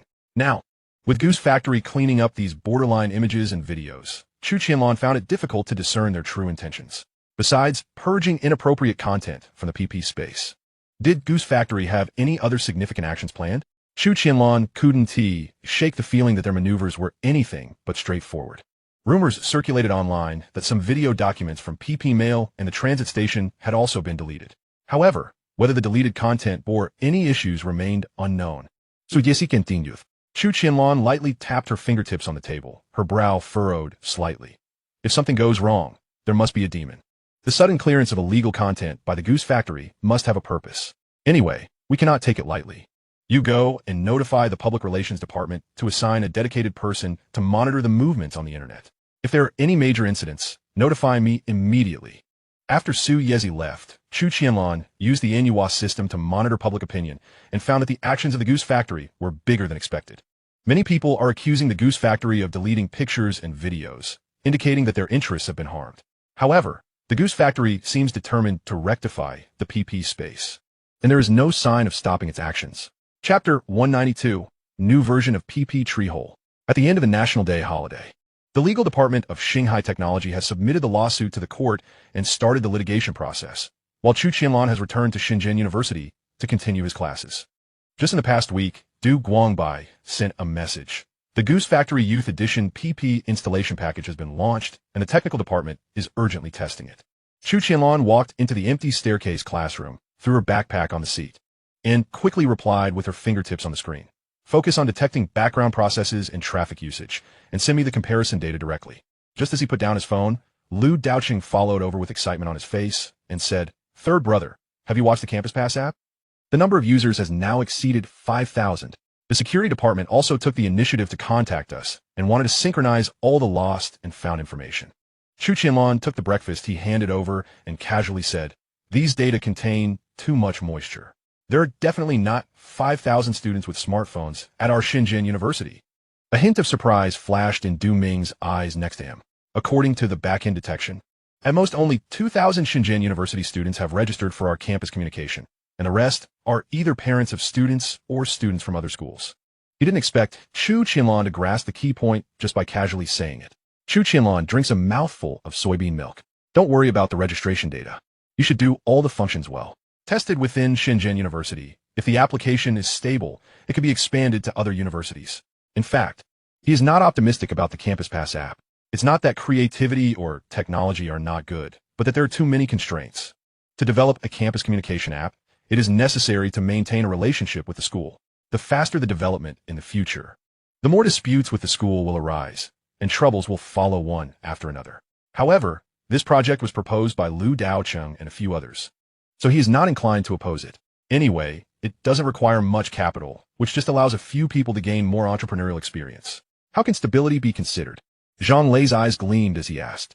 The program does not lag, the functions can run as you expected, and the user reviews are not too bad. If you achieve these few points, it should be almost enough.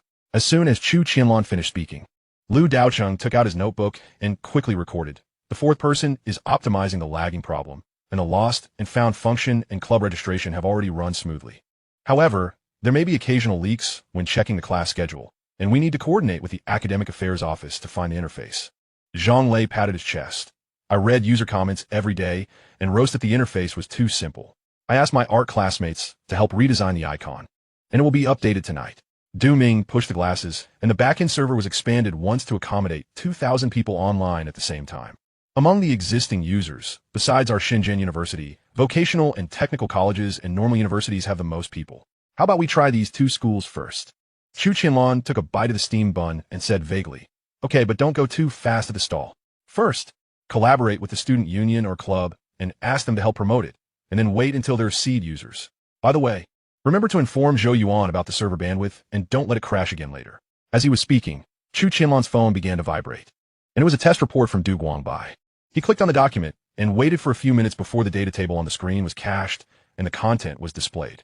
The youth version PP is indeed much simplified, with a 42% reduction in power consumption compared to the original version, but it still cannot compare to StarChat. Sending the same content consumes 28% more traffic than StarChat, especially when downloading large files. The difference is almost visible to the naked eye. Under 2G network, the loading delay time of the same image is significantly longer than that of StarChat. Indeed, it still lacks a meaning. He chuckled lightly and replied to Du Guangbai, "Let the public relations department start comparative promotion on various forums tonight. And make sure to highlight the advantages of our StarChat." The new youth version PP released by Goose Factory did not meet expectations. So Xinghai Technology naturally took the opportunity to promote a wave of StarChat software. However, making comparisons directly on the official website may be too deliberate. It is better to promote it on various forums in the name of netizens. Du Guangbai replied to the message almost instantly. "Understood. I will have the public relations department follow up." Putting away her phone, Chu Qianlan looked at the three people still discussing the campus communication promotion plan and suddenly remembered something. "By the way, stop working on your second-hand trading section." Lu Daoqing was taken aback. "Why? Many students say they need this feature." "Too much trouble." Chu Qianlan leaned back in his chair. Without his own payment channel or guarantee mechanism, if there were any disputes, it would be too difficult to resolve. The excitement on Lu Daoqing's face faded a bit, but we have all reported to the student union and said that this function can help everyone deal with idle items. Chu Qianlan put down the soybean milk cup with a calm but unquestionable determination. Reporting does not mean no risk. Last week, a classmate resold a used electric car in the club group, but the procedures were incomplete and it was seized as a stolen car. Once this dispute gets involved, will you take responsibility yourself or push it to the school? Zhang Lei scratched his head and said, "So, let's add a declaration of the source of the item. Allow the seller to ensure legality on their own. Can a statement be used as evidence?" Chu Qianlan retorted, "If something really happens, users will only criticize the platform for inadequate supervision. If you can't sit still, why don't you focus on the schedule and lost and found items? These two areas are welcomed by the school and have much less resistance." Du Ming pushed his glasses and suddenly spoke up. "Qianlan is right. Last week, when debugging the core schedule interface, the teacher from the Academic Affairs Office hinted that they would not provide any support for transaction-related functions, and any problems would be our own responsibility." After a moment of silence, Lu Daochang finally nodded and said, "Okay, I'll listen to you. The second-hand trading sector will be put on hold for now, and we will talk about it when we have the ability in the future." Zhang Lei's eyes suddenly lit up. "How about we add more tree holes on campus? Anonymous post roast, surefire." Before Chu Qianlan could speak, Du Ming spoke up first. "The cost of anonymous function review is too high, which can easily breed rumors. Don't forget, Qianlan was still spreading rumors on the campus website last semester." Upon hearing these words, Zhang Lei was somewhat disappointed, while Chu Qianlan was lost in thought.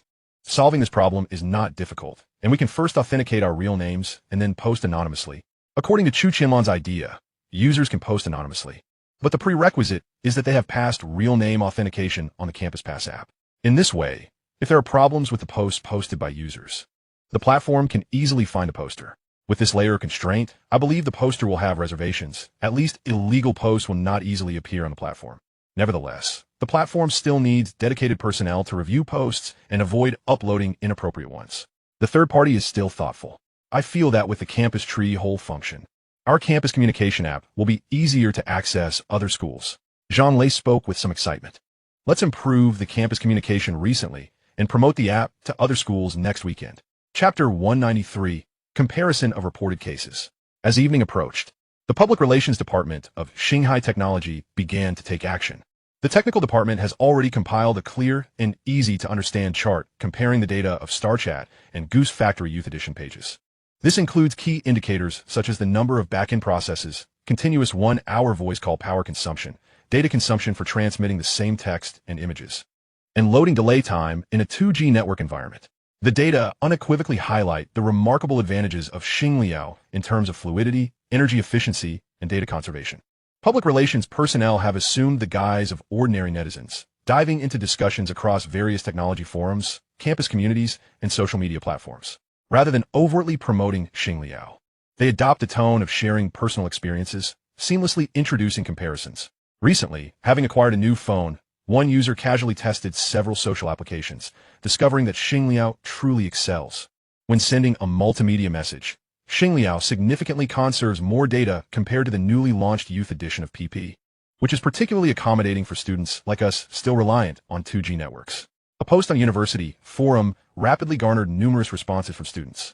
Inquiries about specific data prompted the user to share a simplified comparison chart, stating, "This is my empirical data." Especially when transmitting large files, the disparity is evident.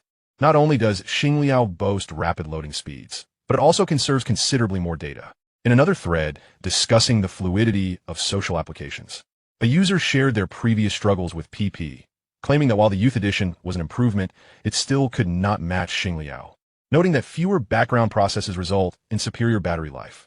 These seemingly casual anecdotes effectively draw users' attention to data consumption and operational fluidity. Coupled with data support, their credibility skyrocketed, quickly inciting spontaneous discussions and shares among users. It's no wonder my classmates have consistently recommended Xingliao. It truly is exceptional. I shall give it a try. Wouldn't it be delightful to save on data expenses for bubble tea? In comparison, Xingliao's various functionalities undoubtedly surpass those of PP. The offerings from a Goose Factory seem somewhat lacking. Meanwhile, several technology-focused media outlets have taken notice of these discussions, proactively contacting Xinghai Technology to verify the data before publishing objective reviews, further amplifying its influence. Consequently, Xingliao's advantages spread widely across the internet, leading to a significant increase in downloads and user engagement. However, in light of the influx of new mobile users, both Chu Qianlan and Xinghai Technology remained rather indifferent. The Qiming phones sold by Xinghai Technology come pre-installed with the Xingliao application, and approximately 70 to 80% of users of the Qiming phone opt for the Xingliao app. This new wave of users primarily stems from smartphones operating on the Symbian system. Yet, as the Symbian system is destined to fade into history, their current usage of Xingliao may not guarantee continued loyalty once they upgrade their smartphones, potentially leading them back to pages. Their reliance on Xingliao pales in comparison to that of the older, established users. Upon learning of Xinghai Technology's advantage in the public relations battle, Chu Qianlan ceased to monitor the situation closely. However, merely 2 days later, the Goose Factory mounted a counterattack. One Saturday, as Chu Qianlan entered Xinghai Technology, Du Guangbai approached him with an urgent demeanor. "Chu, there's been an incident." Du Guangbai's face was grave as he entered, clutching a document.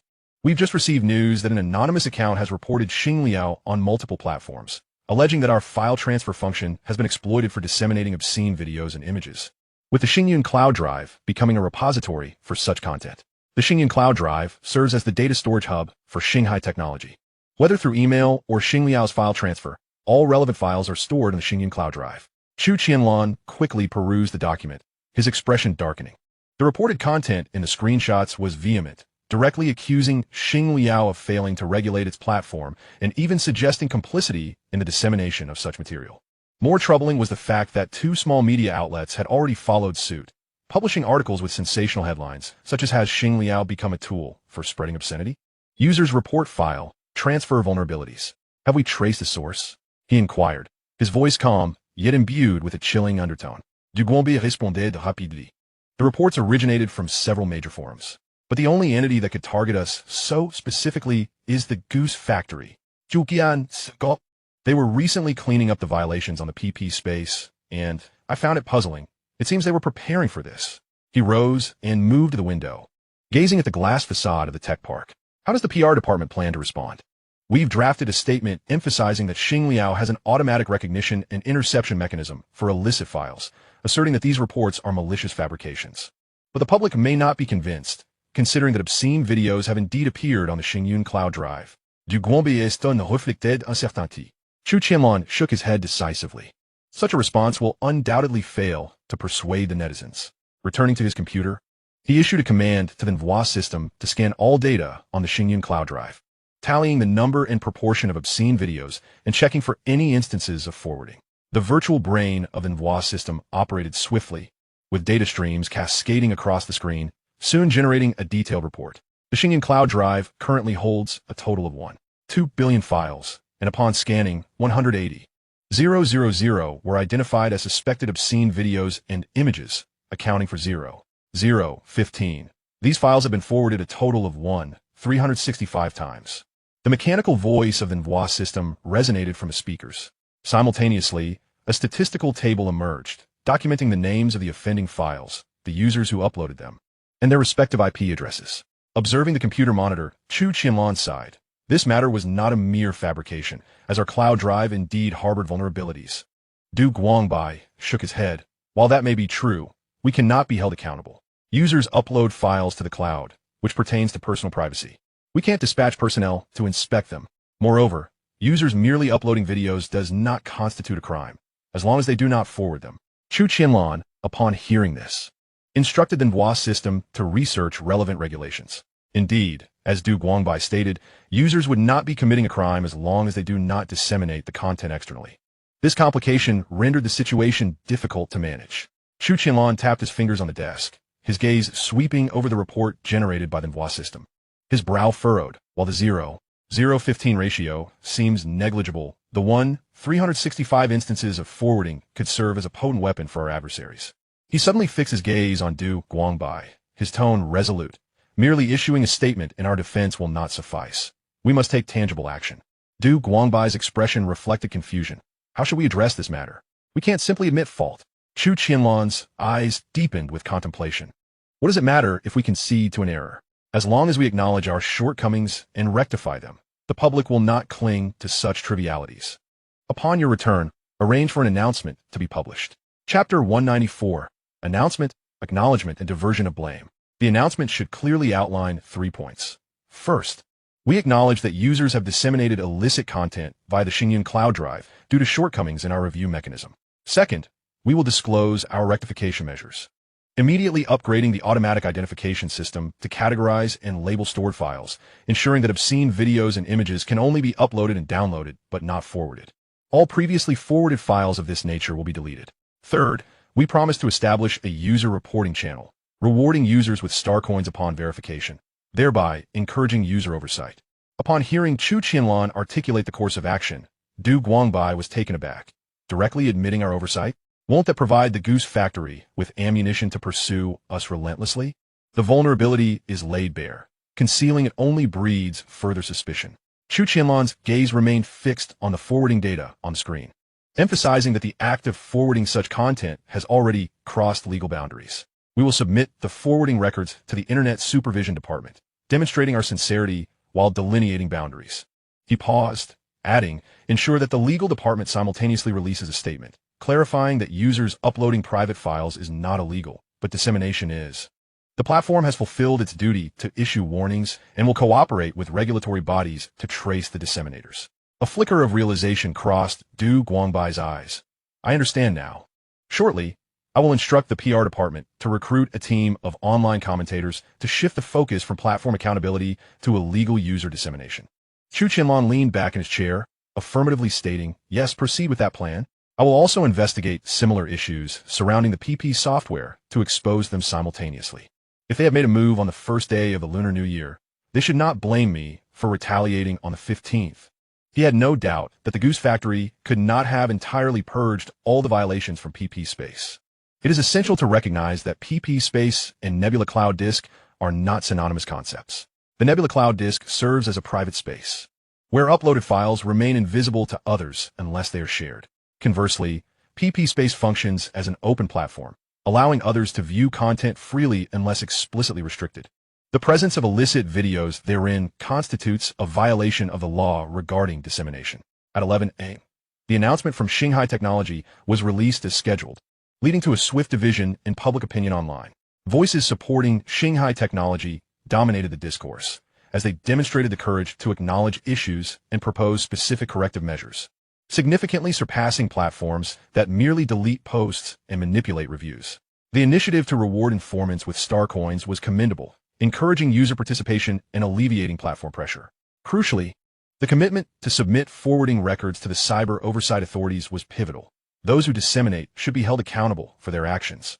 Conversely, skepticism arose concerning the effectiveness of the rectifications.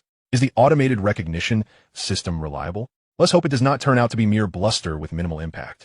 How can the 365 instances of dissemination be traced? Surely, we cannot allow wrongdoers to evade justice. Meanwhile, the Goose Factory attempted to capitalize on the opportunity by intensifying their offensive, with anonymous accounts stirring the pot on forums. Xingliao is merely skirting the issue. The very existence of stored illicit files is problematic. Why only investigate the sharing? This was quickly countered by netizens. If there is nothing wrong, perhaps one should familiarize themselves with the law. Dissemination is the only crime here. Otherwise, does that mean marital relations are also illegal? Xinghai Technology laid all matters bare, making it difficult for the Goose Factory to find any vulnerabilities. To their astonishment, shortly after 2 p.m., a surge of anonymous posts appeared across major forums, directly targeting the illicit content within PP Space. One post, titled PP Space Exposed for Hosting Numerous Illicit Videos, clicks surpassing 10,000 unmonitored, included dozens of screenshots of video links, each annotated with staggering click counts and sharing statistics. One video, labeled as a benefit, boasted over 5,000 clicks and more than 300 shares, having been uploaded just after the Goose Factory's cleanup operation of PP Space. Where was the promised eradication of illicit content? Is this selective blindness or merely a facade? Below the post, a tide of skepticism from netizens surged forth. Another article, In Depth Expose, the review loopholes of PP Space, presented a sharper critique. Contrasting the approaches of Xingliao and PP, at least Xingliao had the integrity to admit its problems and announce rectifications. What of PP? While proclaiming the purification of the online environment, it allowed illicit content to proliferate within PP Space. These posts meticulously documented the timestamps, locations, and dissemination statistics of illicit videos, with some screenshots subtly indicating prices, evidently involving illegal transactions. Before long, media outlets, utilizing the PP accounts within the posts, accessed the corresponding spaces and confirmed the validity of the exposed video links. Public sentiment shifted dramatically. Those who had previously questioned Xingliao now redirected their ire toward the Goose Factory. Was the cleanup of PP Space merely a superficial endeavor?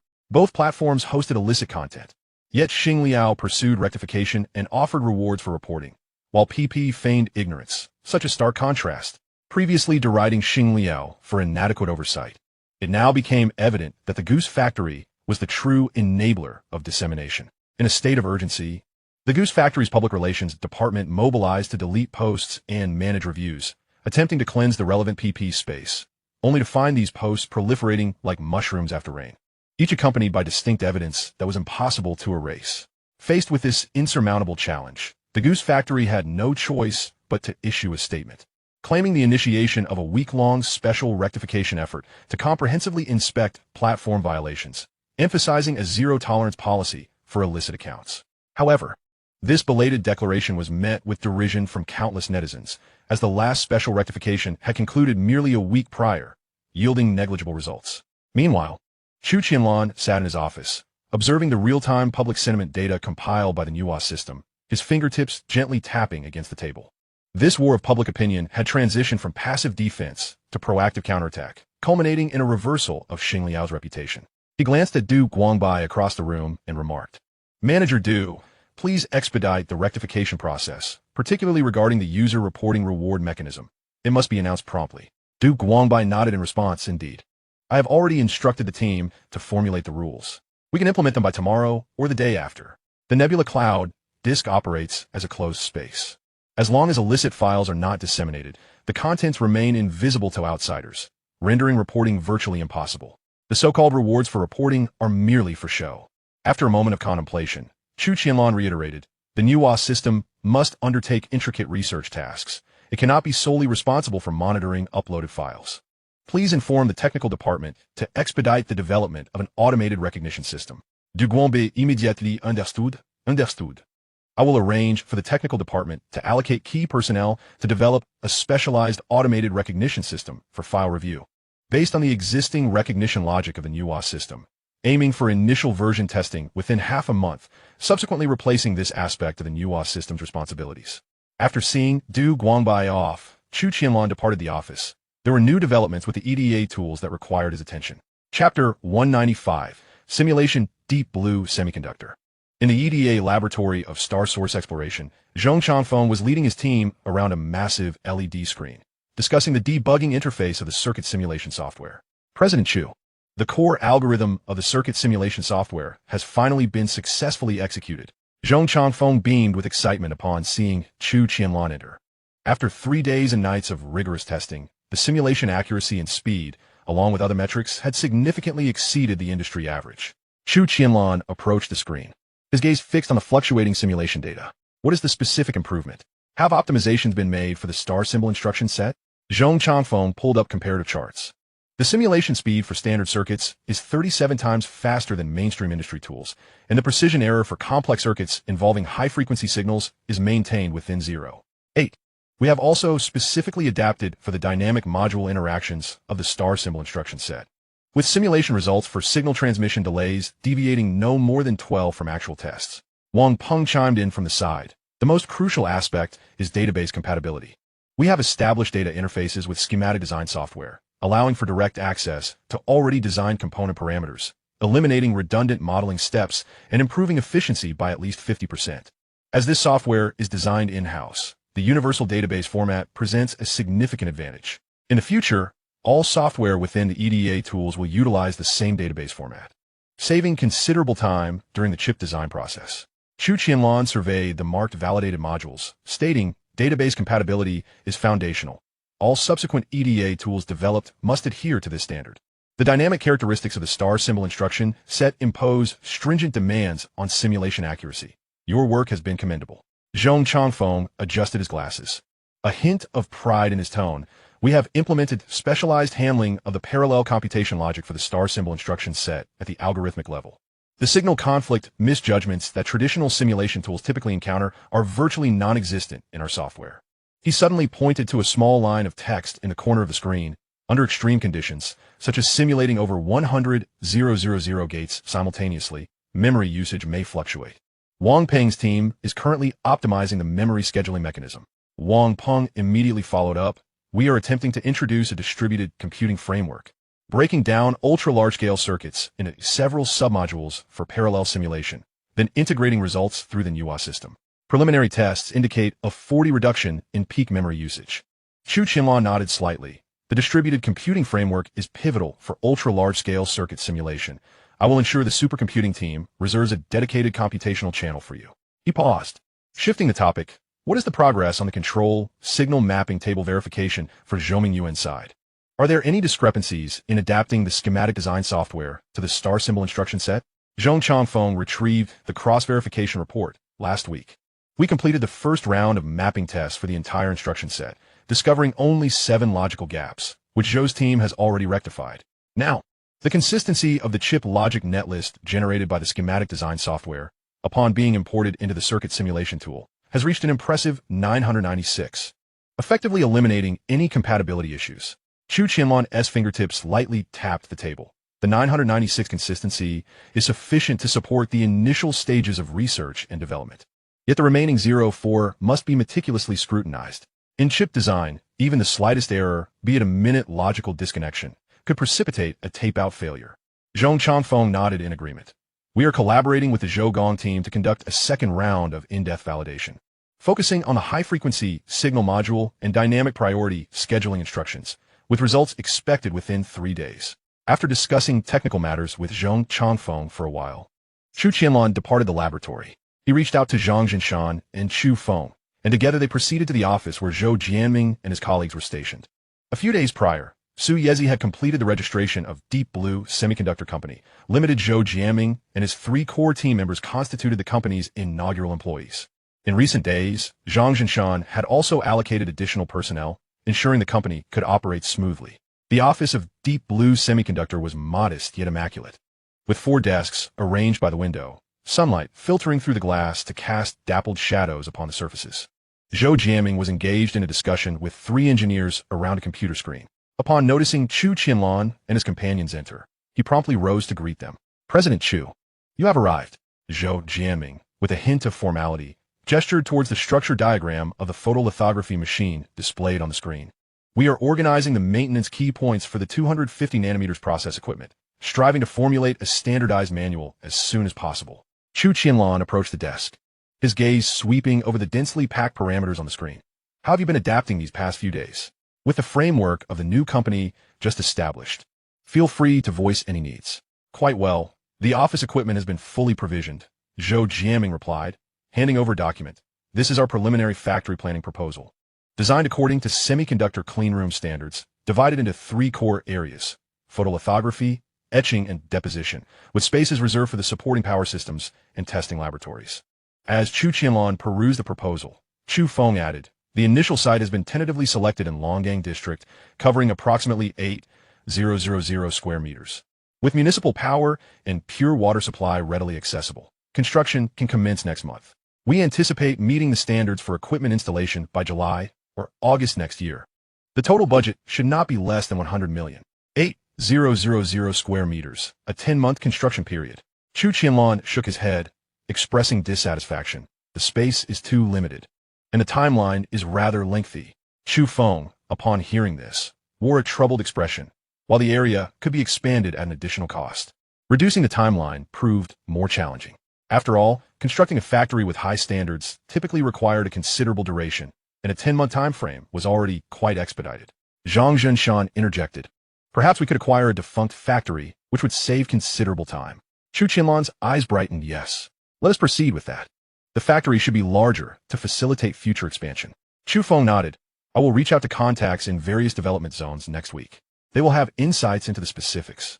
However, acquiring an existing facility will undoubtedly escalate the budget significantly. No matter, funding is not a concern. We must have the production line operational before the EDA tools are fully developed." Chu Qianlan concluded, redirecting his attention to the planning proposal before him.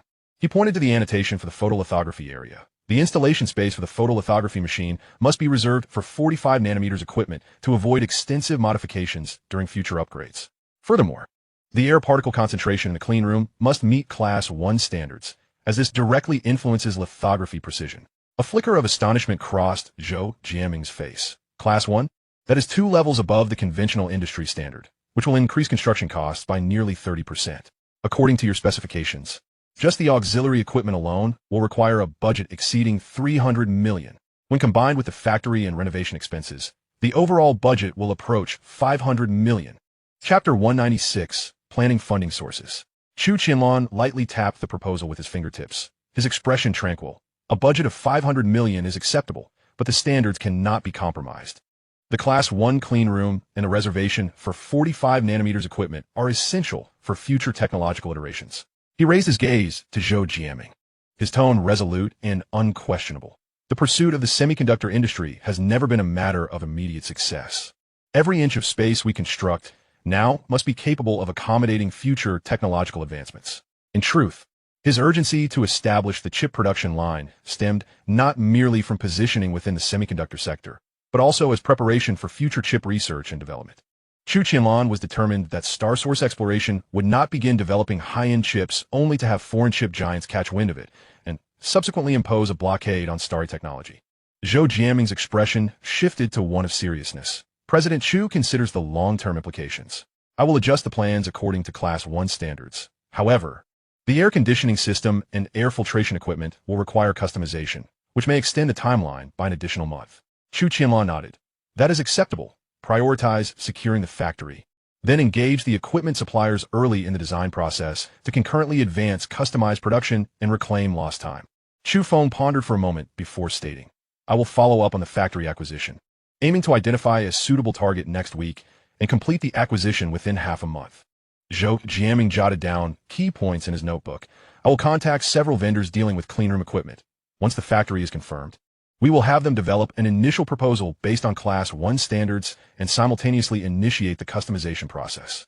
Furthermore, the installation reservation for the 45 nanometers photolithography machine requires more precise load-bearing data. I will coordinate with the Design Institute to recalculate the foundation strength and determine reinforcement plans." Chu Qianlan's gaze swept across the Office S whiteboard, which was adorned with numerous equipment parameter sticky notes, and he suddenly inquired, "Has the equipment list for the 180 nanometers process been fully compiled? Which equipment might pose a bottleneck?" Zhou Jiaming pointed to the list on the right side of the whiteboard. "Standard equipment is readily available in the international market, meeting performance standards at reasonable prices. However, the photolithography machine and ion implanter are more challenging. The controls from the United States are stringent, making it difficult for us to procure advanced equipment. Even second-hand devices are hard to transport to the Dragon Country." Chu Qianlan lightly tapped the table. "I will take responsibility for acquiring the photolithography machine and ion implanter. The rest, Chu Feng, you will oversee." Manager Zhang, Please expedite the search for a capable management professional to support Deep Blue Semiconductor. Zhang Jinshan quickly responded. Rest assured, President Chu, I have already identified 2 candidates, and the headhunting firm is currently in discussions. We should finalize one by next month at the latest. Chu Qianlan slightly nodded, then requested the parameters for the photolithography machine and ion implanter from Zhou Jiaming before exiting the office area of Deep Blue Semiconductor. Who would have imagined that merely a little over a year had passed, and President Chu not only produced smartphones, but also prepared to venture into semiconductor manufacturing. On the return journey to Xinghai Technology, Zhang Jinshan marveled. Initially, he simply wished to remain in the mobile communications industry, which prompted his joining of Xinghai Technology. Yet, he had not anticipated that Chu Qianlan would rise from humble beginnings to become a hidden commercial giant, step by step. Chu Feng, gripping the steering wheel, caught a glimpse of Chu Qianlan's composed profile in the rearview mirror and could not help but interject. President Chu's vision has always extended beyond the immediate horizon. Who could have foreseen that a technology company founded by a university student could, in just over a year, evolve from a cybercafe management system to developing its own smartphone operating system, and now tackle the formidable semiconductor industry? Chu Qianlan gazed out at the passing industrial park signage. Semiconductors are foundational. Without the capability for self-sufficient chip manufacturing, even the most advanced mobile operating systems are but castles in the air. In the future, I aspire for our technology enterprises to break free from all foreign constraints, to lead global technological advancement, and perhaps even reach beyond the Earth. Chu Feng's grip on the steering wheel tightened slightly, as Chu Qianlan's profile flickered in the shadows cast by the streetlights. To reach beyond the Earth, President Chu's ambition is such that we mere mortals could scarcely keep pace. Zhang Jinshan perused the resumes sent by the headhunter from the passenger seat, chuckling softly at the remark. When I first met General Manager Chu last year, Xinghai Technology was merely in its nascent stages, and Fanxing Technology had yet to be registered. In the blink of an eye, a year has passed, and now General Manager Chu is poised to venture into the semiconductor industry. Chu Qianlan's fingertips lightly drummed against his knee as his gaze flitted past the rows of laboratories visible through the car window. The landscape is shaped by necessity. If one wishes to avoid being cornered, one must fortify oneself step by step. Abruptly, he turned to Zhang Jinshan. Have we thoroughly investigated the backgrounds of the managerial talents from those 2 semiconductor companies? Deep Blue Semiconductor will be dealing with sensitive equipment, so confidentiality must be meticulously upheld. Zhang Jinshan's finger tapped on a specific line of a resume. One candidate is a production director from a certain Taiwanese electromechanical firm, well-versed in the entire chip production process, who returned to the mainland 3 years ago due to family reasons. The other is a vice president at Hansa's chip manufacturing giant, overseeing process engineering. His company went bankrupt due to the financial crisis and is preparing to return to the country for further development. The headhunter confirmed that neither of them has overseas familial ties, and their political backgrounds are clear. Chu Qianlan nodded. Instruct the headhunter to engage actively and confirm the interview schedule. The sooner Deep Blue Semiconductor has a responsible party, the sooner we can get back on track. Upon returning to the Fanxing Technology office, Chu Qianlan fell into deep contemplation. As Deep Blue Semiconductor entered the construction phase, the required funding would amount to a staggering sum. Merely purchasing the factory and auxiliary equipment would necessitate over 500 million, and with the addition of production equipment, it might not even suffice with 1 billion. Although the companies under his aegis were profitable, each faced its own challenges. Xingyuan Exploration collected various patent fees, which appeared to yield stable income. However, the exorbitant laboratory expenses rendered the received fees inadequate to cover expenditures, necessitating a monthly financial transfer from Xinghai Technology for liquidity. Fanxing Technology had seen substantial income in recent months, yet the necessity of stockpiling a vast array of components for mobile phone production meant that profits had been reinvested. The 500 million previously drawn from Xinghai Technology had yet to be returned, let alone provide support for Deep Blue Semiconductor. The most stable source of revenue under his name was Xinghai Technology, generating a monthly income of 60 to 70 million. However, the initial accumulation at Xinghai Technology had been diverted to mobile phone production, and future profits would need to sustain the expansion of the company's overseas operations. As for the several companies Chu Qianlan had invested in externally, they were simply not within his consideration, as their scales were too small. Even selling all shares would only yield a meager sum. After much deliberation, Chu Qianlan found himself compelled to contemplate a method he had long resisted. Resolute, he dispatched messages to Du Guangbai and Chu Feng. Chapter 197, Seeking Equipment A Loan. Chu Qianlan's notion was straightforward: to secure a loan. While he lacked personal funds, the banks undoubtedly possessed ample resources. With the profitability of Xinghai Technology and Xingyuan Exploration, he should be able to borrow a significant sum from the bank. If insufficient, Fanxing Technology could be added into the equation. He was determined not to believe that, with the array of companies under his purview, he could not amass the necessary funds for constructing Deep Blue Semiconductor. The messages he sent were to have Du Guangbai and Chu Feng liaise with the banks to ascertain how much credit could be extended to the two companies. Since loans were already being sought, he had no intention of allowing these two companies to borrow directly and then lend to Deep Blue Semiconductor. According to Chu Qianlan's plan, Deep Blue Semiconductor would take out the loan directly, with Xinghai Technology and Xingyuan Exploration providing guarantees. This way, the funds could be deposited directly into Deep Blue Semiconductor's corporate account. After dispatching the messages, Chu Qianlan leaned back in his chair and instructed the Manhwa system to search for second-hand lithography and ion implantation machines. As for new lithography machines, he didn't even entertain the thought. Not only would domestic enterprises in the Dragon Country struggle to obtain purchasing qualifications, but even if an order could be placed, it would take over a year to receive the machine. Thus, the only viable option for Chu Qianlan at this moment was to procure a second-hand lithography machine. The situation with the ion implantation machines was similarly challenging.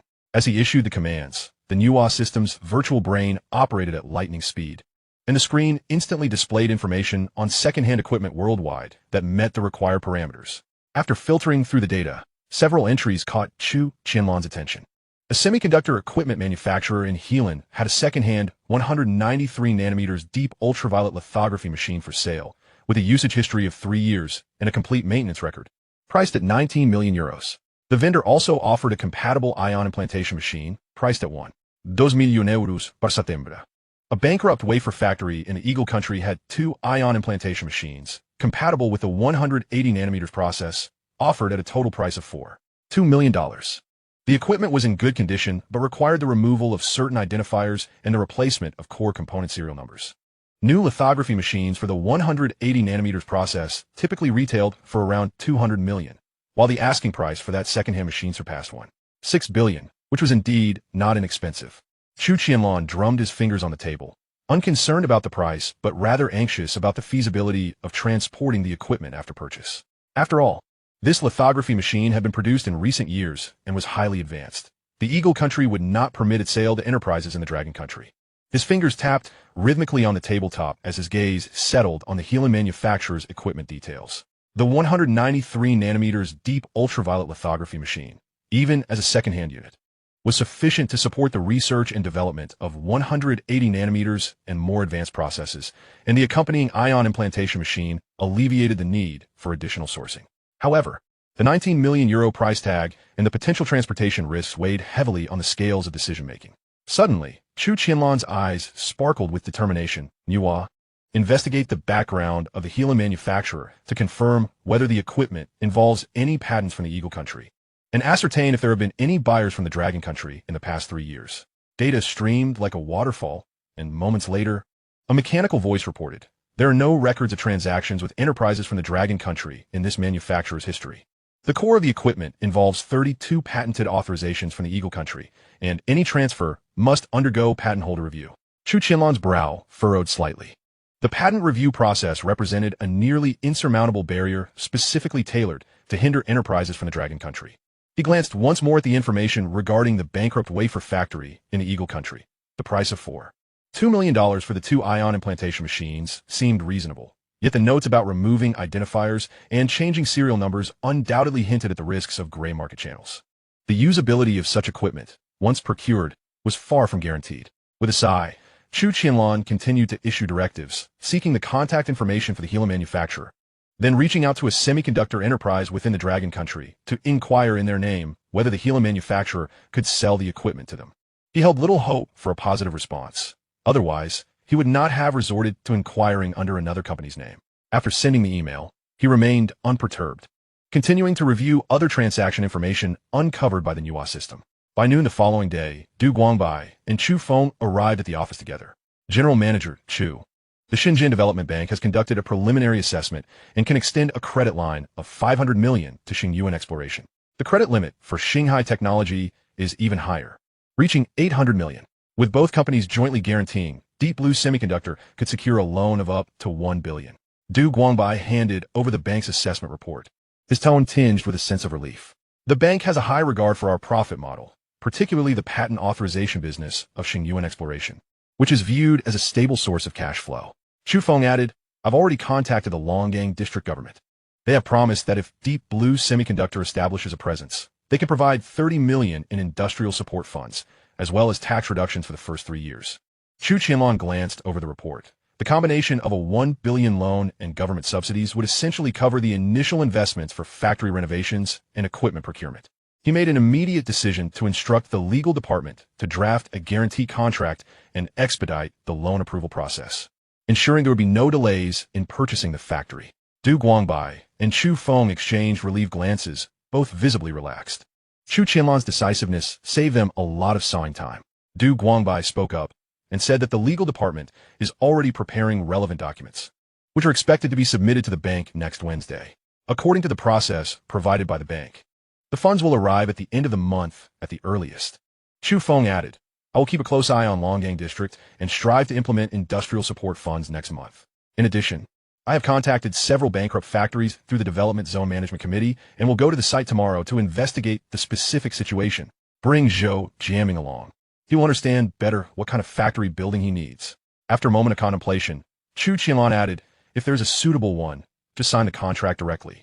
The fund will be transferred from other companies first, and the loan will be repaid later.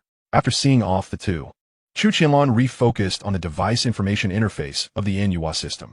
The email from the Helan manufacturer still hasn't been replied to, but the shipper from the Eagle Saw side sent a message saying that they can be responsible for transporting the ion implantation machine to Manhwa, but the quotation will increase by $1.5 million. The shipping cost is sufficient to purchase a high-quality ion implantation machine in China. Although not very satisfied, he still marked this information as an alternative.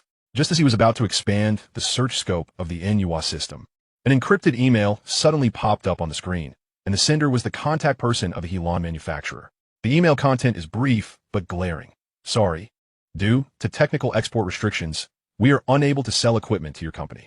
Although Chu Qianlan had anticipated it earlier, he still felt a bit angry. After closing the email, he found that the other party had sent a second email, which was also very short in content. Suggest following our company's product number 38. Manhwa Enterprises will not be restricted from purchasing such lithography machines. Chapter 198. High price, low quality promotion. Chu Qianlan stared at the wording of product number 38. A hint of surprise flashing in her eyes. Manhwa retrieved the product information from manufacturer number 38. The data stream scrolls rapidly, and the parameters of a lithography machine quickly appear on the screen.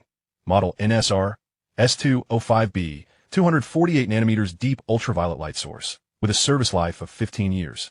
Used in the production of 500 nanometers and 250 nanometers process chips, priced at 8.5 million euros. This device does not involve the latest patent authorization of Xinghai, and has procurement records from Manhwa and Tianju Enterprises in the past 5 years. Upon hearing the parameters of a lithography machine, Chu Qianlan shook his head directly. This device was produced in the early 1990s, and its technology has long been outdated. And this price is also too high. In the international market, he can definitely find equipment with higher cost effectiveness. Even though this lithography machine is not within the restricted sales range, he has no interest in it at all. After all, he bought a lithography machine not only to produce chips, but also to improve his research and development capabilities. Buying such outdated equipment is simply not enough to achieve his goals. In Manhwa, check the market circulation price of the same model of equipment. The data stream scrolls again, and the mechanical sound quickly broadcasts a report. The transaction records of the same equipment in the past 3 years show that the average price is in the range of 3.2 million to 4.8 million euros, and the highest transaction price was purchased by Manhwa Enterprise last year. Chu Qianlan chuckled lightly. The premium was nearly double, but they dare to ask for a price, mark the manufacturer, and no longer pay attention to the device. If he hadn't been thinking about that advanced lithography machine, he would have directly accused the other party of blackening. After a long time, Chu Qianlan sighed and stopped looking for lithography equipment. At this time, there was a shortage of semiconductor talents under his command, and even if he saw a suitable lithography machine, no one went to check the condition of the lithography machine. If you want to purchase a lithography machine, besides considering transportation, you also need someone who understands the equipment to go and inspect its condition. This matter can only proceed after Zhang Jinshan finds the relevant talents. After understanding the key points, Chu Qianlan opened a document and began copying some technical document from the Science and Technology Library, storing them in the supercomputer. When technicians use the Manhwa system, the Manhwa system will guide them to replicate the technology in the library based on these materials. Since he completed the programming framework for EDA tools, he has been learning and replicating the content in the technology library. Unfortunately, there are still too few R&D personnel for star source exploration. Otherwise, in the future, a large number of new technologies will be developed. In the evening, Chu Qianlan returned to the dormitory, and Zhang Lei and a few others had just returned. At this point, they have already started promoting the Campus Connect app to other schools. As soon as Zhang Lei entered the door, he slumped into his chair, his tone filled with undeniable fatigue and excitement. Today, I ran to the vocational and technical college and the normal university, and my leg was almost broken. Fortunately, the effect is still good. The student union at the vocational and technical college has agreed to help us promote it, and several clubs at the normal university are also willing to join.